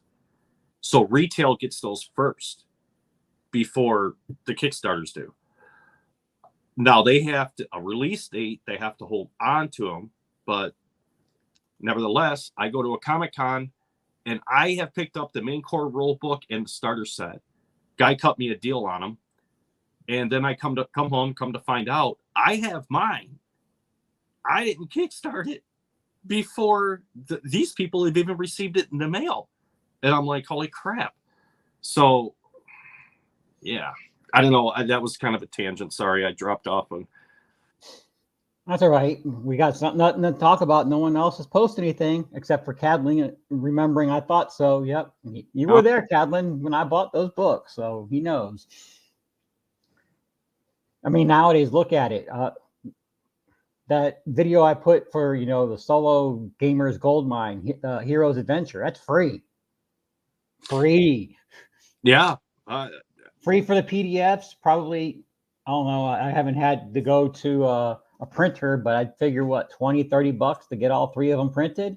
You're ready to go for 20 or 30 bucks. And if you like PDFs, well, you just do it for free. All right, Catalin, you got me on a technicality. Yes, I had the books before you met me, but I bought some books after you met me too. Since O'Neill Flynn says, I got the One Ring and the starter on pre-order with a discount that I got it cheaper and free shipping. That's awesome. That's, I mean, good for you. That's, if you can do that. Yeah.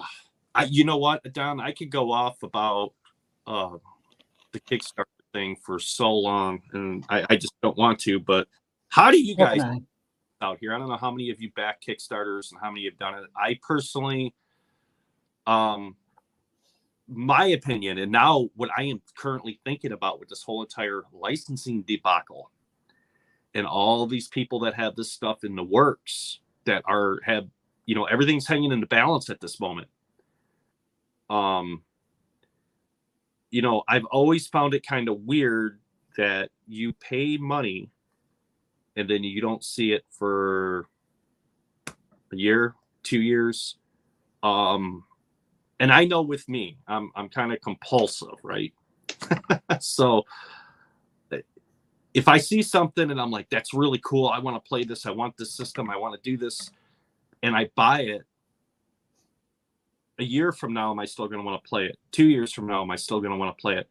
And then when it shows up, am I still going to be like, or am I going to be like, oh yeah, I ordered that. I kind of forgot about that. Well, me personally, I've only done 2 Kickstarters. One came through fine. That was the Open Legend RPG. That one came in on time. It was great. It's a good little system. I mean, it's not my best, but it, you know, it's a good little system to play solo. And then the second one, it should have been done 8 months ago. It hasn't arrived. This is the opposite end, and this is for Lasting Tales, which is a solo miniature game that I was actually going to do a video series on. But why would I want to do a video series on it now? I mean, first of all, we got the PDFs, the updated PDFs. So I have the current rules. But there's nowhere you as a consumer can go buy those rules. They're not even on Drive-Thru-RPG. So there's no point in me shooting a video. If you're familiar with 5 Leagues from the Borderlands, that solo miniatures game that's got some RPG elements, this has the exact same thing. And it'd be an awesome thing to do a video series on, but why would I want to? Because now you, the consumer, can't go buy it. And I'm still waiting for my hardback, and it's 8 months late. So... Well, I want to show you all something here and it really opened up my eyes to Kickstarter. So when I was looking for Swords and Wizardry, I wanted to get the hardback book. And it was so popular at that time. It was sold out on Amazon. I couldn't find it on eBay. I looked everywhere. Nobody had it. So I went straight to the Swords and Wizardry web store. And even they said out of stock currently. But what they did have was the box set. And I said, okay, well, box set, you know, it's broken up into several, 4 different books rather than one hardback book. Okay. And it was on sale for $40, right? So I bought it.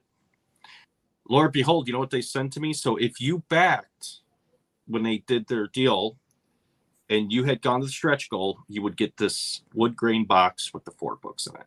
Exclusive Kickstarter. I went straight to Swords and Wizardry. Instead of paying $60, I paid $40, and this is what they sent me. The wood grain box, everything. Okay.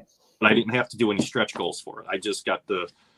So what I've been trying to emphasize working up to this moment, looking for different RPG systems. If you're sick of Wizards of the Coast, you're sick of the dumpster fire, you're sick of the lies, if you think they are done, if you think they're going to back down, they're not. And if you think they're going to make better content, they won't. If you think they're going to get away from cancel culture, they're not, until eventually they cancel themselves and go away. That's going to wind up happening. If you're looking for a new RPG system, you're looking for something, go to the website. Look at the developers. Are they gamers?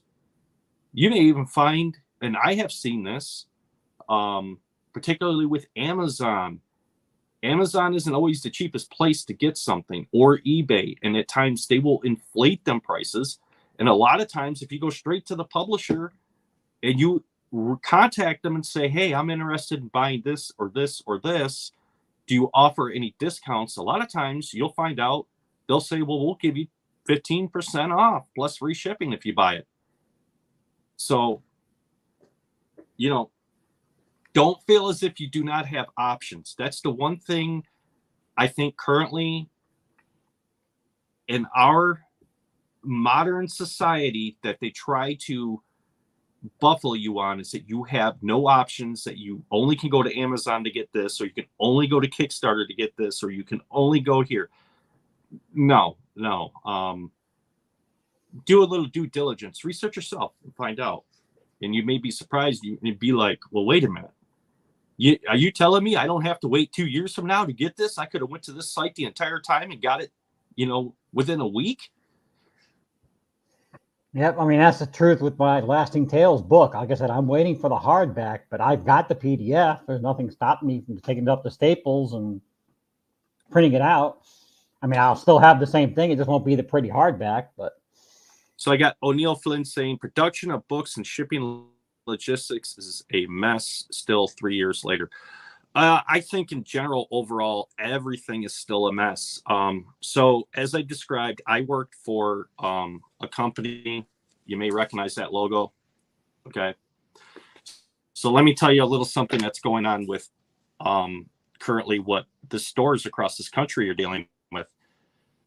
Because of all the supply chain shortages and everything else, they are unable to keep up with delivering equipment on time despite customers' needs, to where dealers are telling people, I'm sorry, I can't sell you a new piece of equipment because we can't get it. So it's not just, it's everything right now. We're playing the catch-up game. When this whole thing started, called the pandemic, and everybody was looking at the prospect and dancing on the ceiling of this huge hiatus, we're all going to sit at home on our collective rumps and take it easy. Nobody thought of what is the fallout from this. And, well, welcome to the new norm. And it's going to take quite a long time for it to sort itself out. So it's going to take us a very long time. What are we in? With January? I want to say 3 months ago, some idiot came through this complex speeding at 80 miles an hour. He hit the wet grass and smashed into my neighbor's truck, damaging the truck. I mean, this is one of those nice $85,000. I don't remember the brand. I'm just going to say, let's just pretend it's a Ford F-150 or 250. I mean, the big ones. He still got his rental. Last time I talked to him, which like a month ago, he said, yeah, they got the parts as far as the internal workings, but they don't have the parts as far as the body is concerned. They can't fix the body, and there's like a small.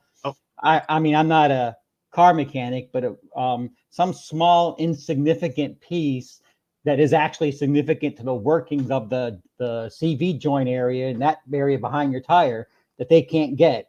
And that's 3.5, 4 months. And he says, as far as he knows, he has no clue when he's going to get his truck back. He's still got the same rental. I mean, for him, he don't care because, the rental's being paid by his insurance company, but he wanted it, he wants his truck back sooner or later. Sure. Oh, absolutely. I can totally 100% sympathize with this man. As being a mechanic, right now is a very frustrating time for us just for that. The parts is the most, it was frustrating before the pandemic. Now it's really frustrating. Luckily for me, I have Cadlin, the guy in our chat, because he's a trucker. If there's anything that's going to go out in the trucking world, he'll let me know. Won't you, Cadlin? So we got let's see, O'Neill. We got Cat Plant near me. They are always hitting to fill production, hiring. Yeah. It's right now. That's true everywhere. Almost everywhere is offering a sign-on bonus or something. They're desperate to get people. Yep. Cadlin always keeps his ear to the road. Well, then here's an interesting thing, and I'm going to go off on a little bit of a political side with this, with your friend Cadlin there, and see how he feels about this. So the new $1 trillion package that was signed and put into place. And I'm not going to go off on a political tangent here. Don't take it that way. It's just one thing that was in it. That how many of people within our government said they didn't even read it? And the one thing that's in there affecting, it's going to affect truckers and everybody, is the kill switches that's going to be mandated by the federal government starting this year. That's horrible. That is just absolutely horrible. When you say kill switch, are you talking about the kill switches to kill your car to prevent it from going anywhere? Is that the kill switch you're talking about? That's the one I'm talking about. Yep. I heard something similar. Yep. It's all part of that agenda. Mm-hmm. I'm not going to discuss the political side either. That's, I'm not an expert, but I know enough to be dangerous. So, yeah. Absolutely. Absolutely. And I need to stop right there because yeah. All right. Do we have any other questions? We've been going now for an hour 40. My company supplies Cat, John Deere, and others. We have a hard time getting stuff in to build our stuff to supply our customers too. Yeah, O'Neill Flynn, I'm telling you what, we're seeing it where I'm at. And yeah, it's a bad problem right now currently, and it's affecting every industry. It's just not, the publishing industry. It's everybody. Is going through this. Yep. All right, so we got off on a tangent. Any role-playing related questions? Otherwise, come on, we need some interaction here, guys. Keep us busy. Otherwise, Rob's going to say, all right, good night. He's got his One Ring book out. He'll be ready to play himself a little solo scene. Cadlin, like he's a truck driver. He's picked up parts from your company. Yep. From your company. Now, right. Well, anything else out there, guys? Any questions, any comments, any? Because Rob works 50 hours a week, 50, 60 hours a week. I know he's itching. He just been I see him looking down at his One Ring book. Actually, it's not that. What's funny is, so I had given up energy drinks. I haven't drank energy drinks or pop in so long.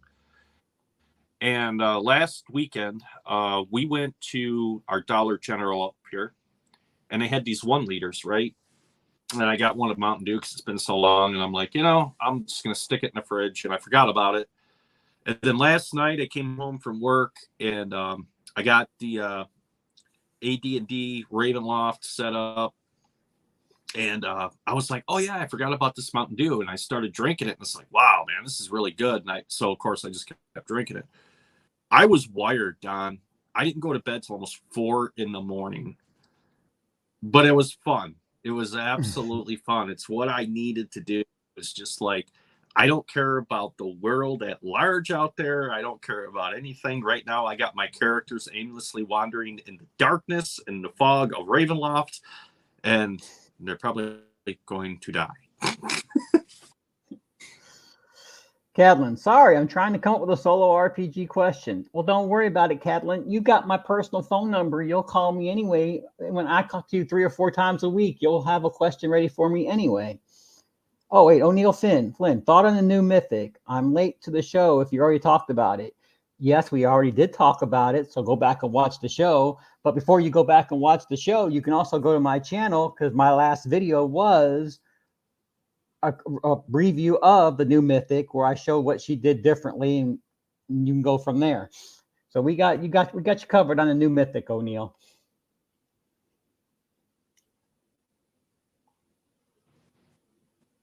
All right, Rob, it looks like you froze again. Rob, can you? Yeah, I'm still here. Can you hear me? I can hear you, but your camera's frozen. Okay, so it's just the video stream. Yeah, like I said, our internet connection up here can sometimes be spotty for whatever reason. And it's the whole area, even at work. I work very close to where I live, and it's the same way there as well. So I know it's just not a us problem. It's right, everybody in this area. It's probably Wizards All of the right. Coast, Don, paying huge Yeah, they money heard to us. telecommunication companies that,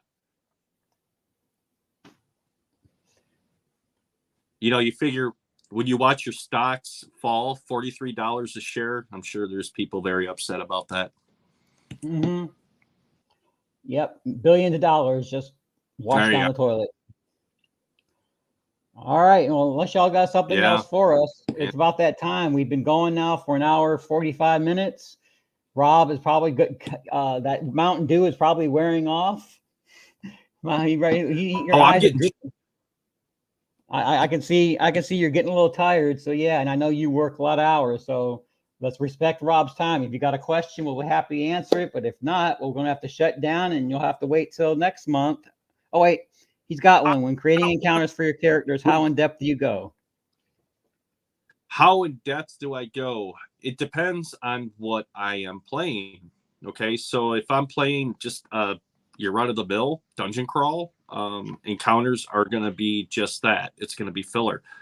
If I'm playing more so in a good example I'm going to use is like Ravenloft. Each realm that you go into is overseen by a different overlord, which is going to change everything. So then at that point, it's going to give you more to be able to create more interesting encounters to encounter with.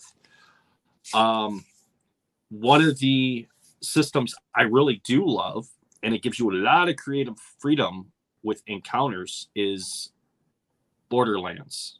I hear a lot of people say it's sandboxy. It's sandboxy. Yes, the game mechanics is sandboxy. But as far as NPCs and everything else you do with it, that's up to you. So I don't know if that answers your question or not. It really depends on the game system and what I am playing. As far as you need to go, if it's just a combat encounter, there. But if it's a role-playing encounter, you go until, it makes sense to stop. There's no point on dragging on. It'd be like watching one of those. You can tell when you watch a movie and the dialogue just goes on and on and on, and you're like, okay, I wish these guys would shut up. Yeah, that's about the time frame you might want to cut it off. You've gone too far. Yeah. Not only with that, but here's something else to think about when it comes to the encounters. How is this encounter? Is it just going to be, is this a randomized encounter? You're just going to kill something and get it out of the way and it's just filler? Or is this encounter something bigger? Is it an antagonist, a future antagonist in your storyline? Is it so many different routes you can go with it? That is a very loaded question. It's a great question as well. And I appreciate you for asking it. I seen Don roll his eyes like, oh no, he's going to start again. Well, it's Cadlin. I know he's going to try to mess with us. That's why I'm watching. Oh, okay. Yeah, like I said, he's a personal friend of mine. I talk to him all the time on the phone. He knows. Yeah, our mutual friend that would normally pop on here and ask us a bunch of different questions is currently busy. His son is getting married, so he's got lots of things going on right now. All right, well, I'm not going to mention his name, but congratulations, and I can understand why you're a busy boy at this point. I won't bother you for anything, but normally I don't bother him for anything anyway. All he does is help me manage, and I'm sure he does the same thing for you, help you manage your Facebook group. He does, and yeah, he's a very good guy. He's a very good guy. A lot of so we're very lucky to have him as a friend. Yep. Cadlin doing a joke. Wait, what? I never do that. I got your number, Cadlin. I guess as we close it up, guys, and here's the thing, you can leave your comments and see how you feel, because I'm sure more people will watch this video after the live stream is done. Feel free to look out there, take a look at other RPG systems. Me and Dom have been banging out videos for years, pointing out to different RPG systems. Now you have bigger YouTube channels out there going, hey, look, and you got a lot of people going, I never knew that. Well, here's the thing.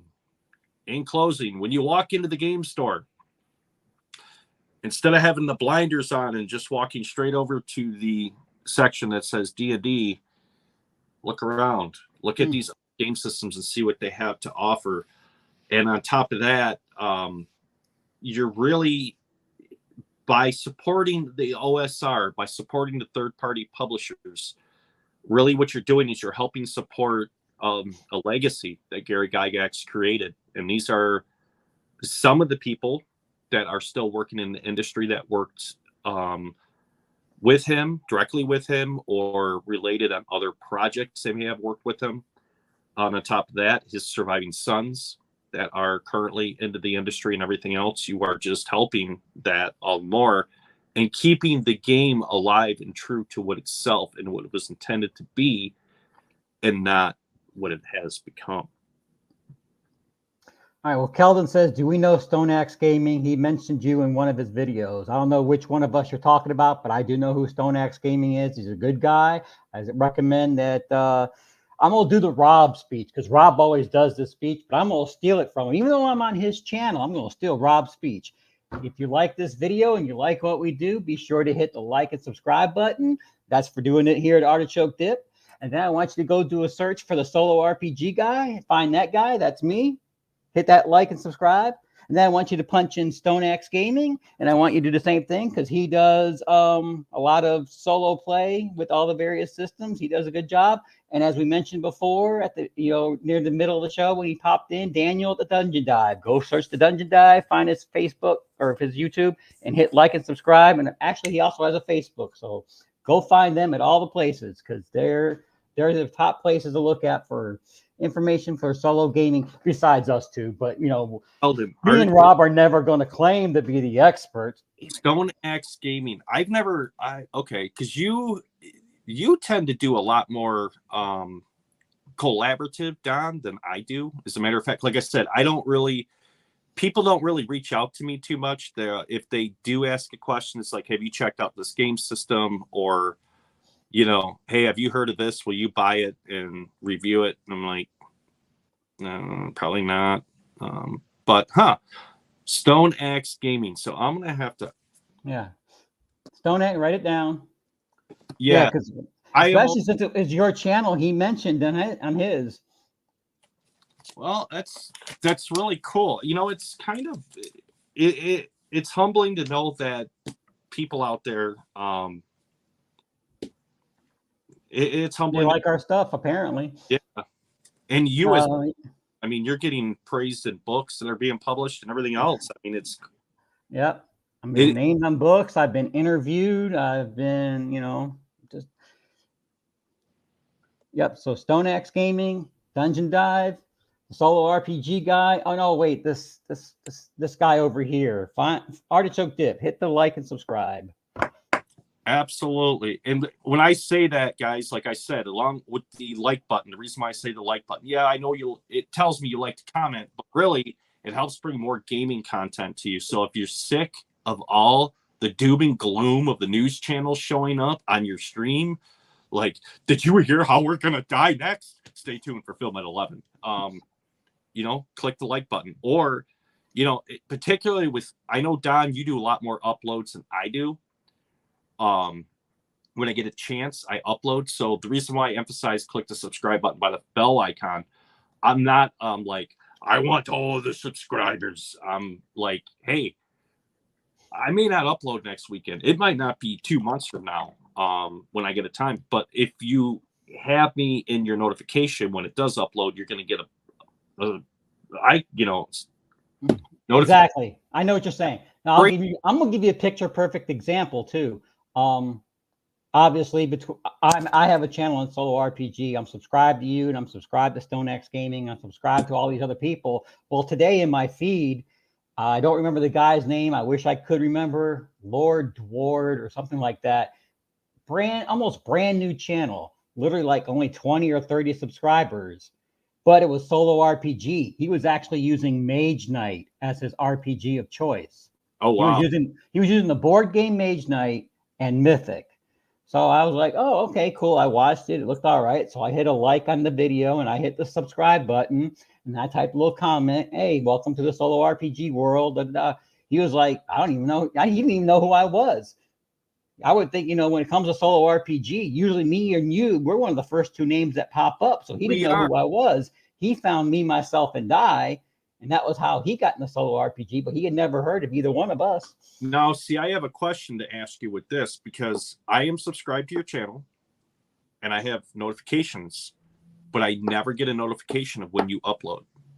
Same's true. That's true for almost everybody. It's part of that whole, we won't get into it, political cancel culture mess, but YouTube is involved, and little channels like you and me, I don't get a notification when you upload. I don't get a notification on almost anyone I'm subscribed to. I literally have to go through my subscription list and go, oh, Artichoke Dip. Did he put out a video recently? Let me go, and I have to actually type Artichoke Dip in the search bar and find you and see, oh, okay, he's doing his video on blah. That's the one I already saw. He hasn't uploaded nothing new, and I move on. That's how only way I can get.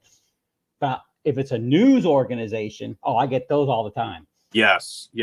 Which I've been wondering about. I don't know, Rumble. I've been seeing Rumble, been hearing people talk about Rumble, but I don't know if Rumble's any better than YouTube. I don't know either. I did a test on it. I mean, I have a random channel with a random name that I just upload music videos, not even my music. It's just what do you call it? License free music, where I just put a little video graph that does something stupid just to test. Because they say you can make, the average guy can make money. Nah, it wasn't working. So we got a couple questions before we actually leave here. TJW, hey everybody. Hello, TJW. Is that an acronym for a publisher, or please let me know. Keldon, yeah, my YouTube notifications have been trash for a long time. Yep, that's true. That's true. That's for everybody, not just you. Yeah. Okay. I was just curious about that. Yeah. As matter of fact, I want you to do this. Yeah. Look at some of the channels, especially the big channels that are not news related. I'll use the perfect example, Gorilla Miniature Games. He's got like 109 or 110,000 subscribers. When it comes to miniature wargaming on YouTube, it's like the go-to guy. 100-some-odd-thousand subscribers.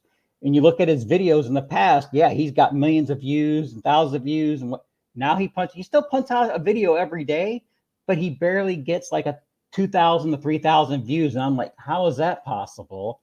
And then I go look at everybody else's video feeds. They have tons of subscribers, but almost no views. It's almost like YouTube's not sending out the notifications.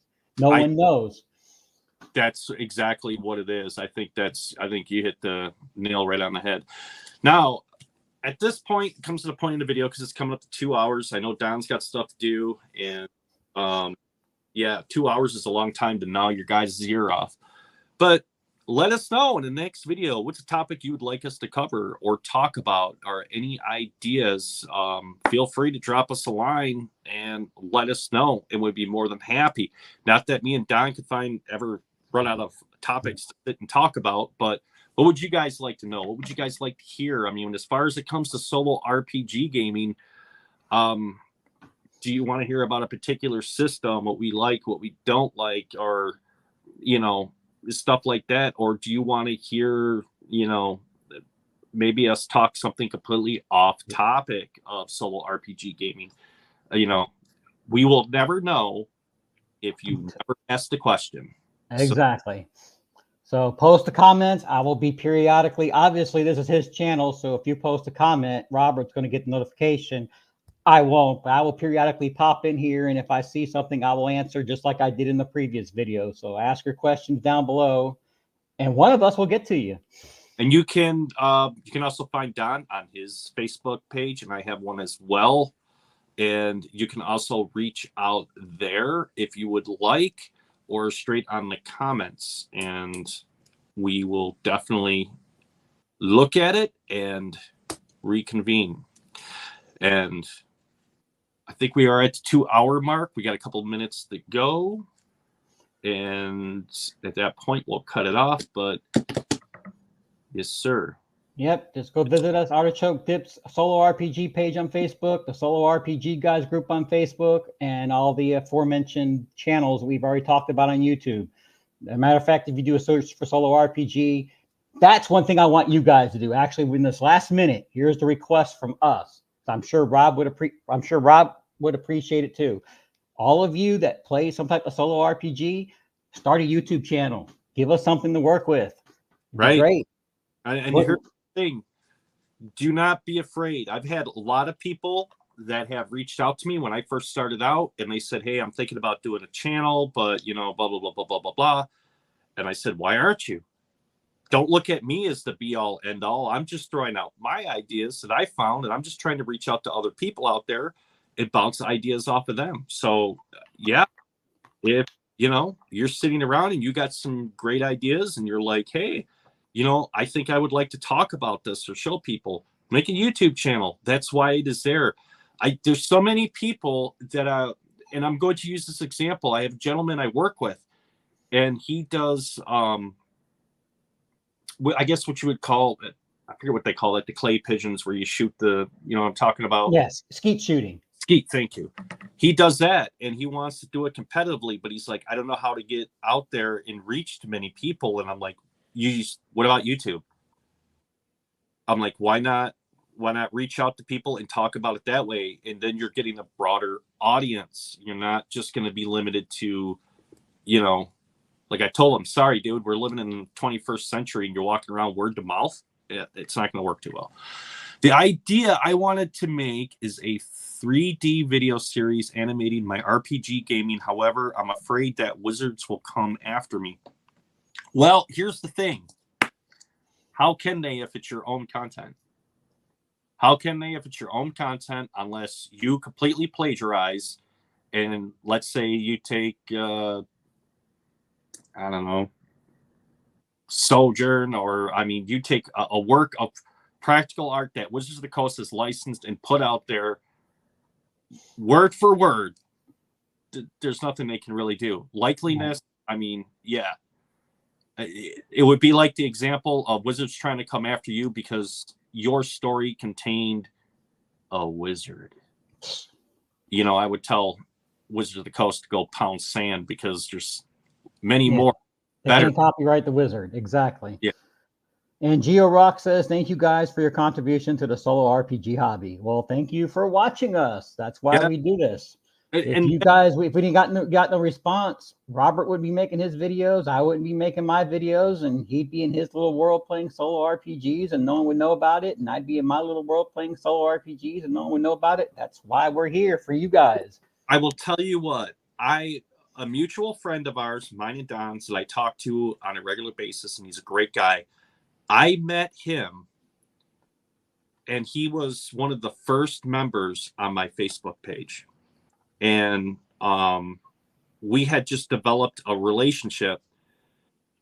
And as we talked about gaming, and then it led into more things such as that. Like it was kind of funny. We'd share stories like, you won't believe what the wife did. And he's like, yeah, my wife did a similar thing. He, you know, and then, yeah, it's great. I talk to him all the time. I've met Don through him. So this is a tight niche community. It really is.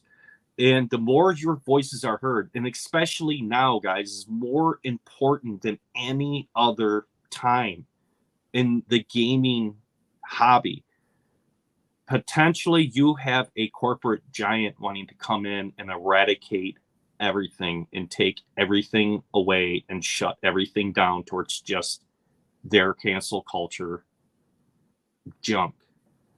So right now, the more of you that stand up, the more of you that get your thoughts and your ideas out there for others to see and to show people there's a larger world at work here rather than just one brand name, is going to really help everybody as a whole. And I'll tell you what, whether you're a solo RPG, whether you play in a group, whether you're a computer gamer, which a lot of people will be sitting back going, huh? Yeah, I mean, think about it. All modern computer games that you play were based off of one original game, which is D&D, because I'll tell you what, no game before that point ever introduced an experience system into it. that was a radical idea that you saw in D&D. So now's the time, guys. Now's the time. Let your voices be heard. And I'll tell you what, the more people that come out and stand up against cancel culture and say, we do not want this, and vote with your wallets and say, I'm not going to buy your crappy products, the louder that will resound, and the more stronger they realize that there's more of us, the more that they will cower away, back down, and maybe conform to answer to their, how do we put this, stock shareholders, because really they're the ones holding their feet to the fire right now. I'm just going to say ditto. We're running out of time. It's 5 minutes after the 2-hour mark. This is Artichoke Dip and Don, the solo RPG guy. We're signing off. I hope to see you in the next video, which will be episode 2 of 2023. And then me and Don will talk and decide if what we're gonna talk about. You never know. It might be about you. All right. This is Artichoke Dip and Don. Y'all have a good night. Signing off.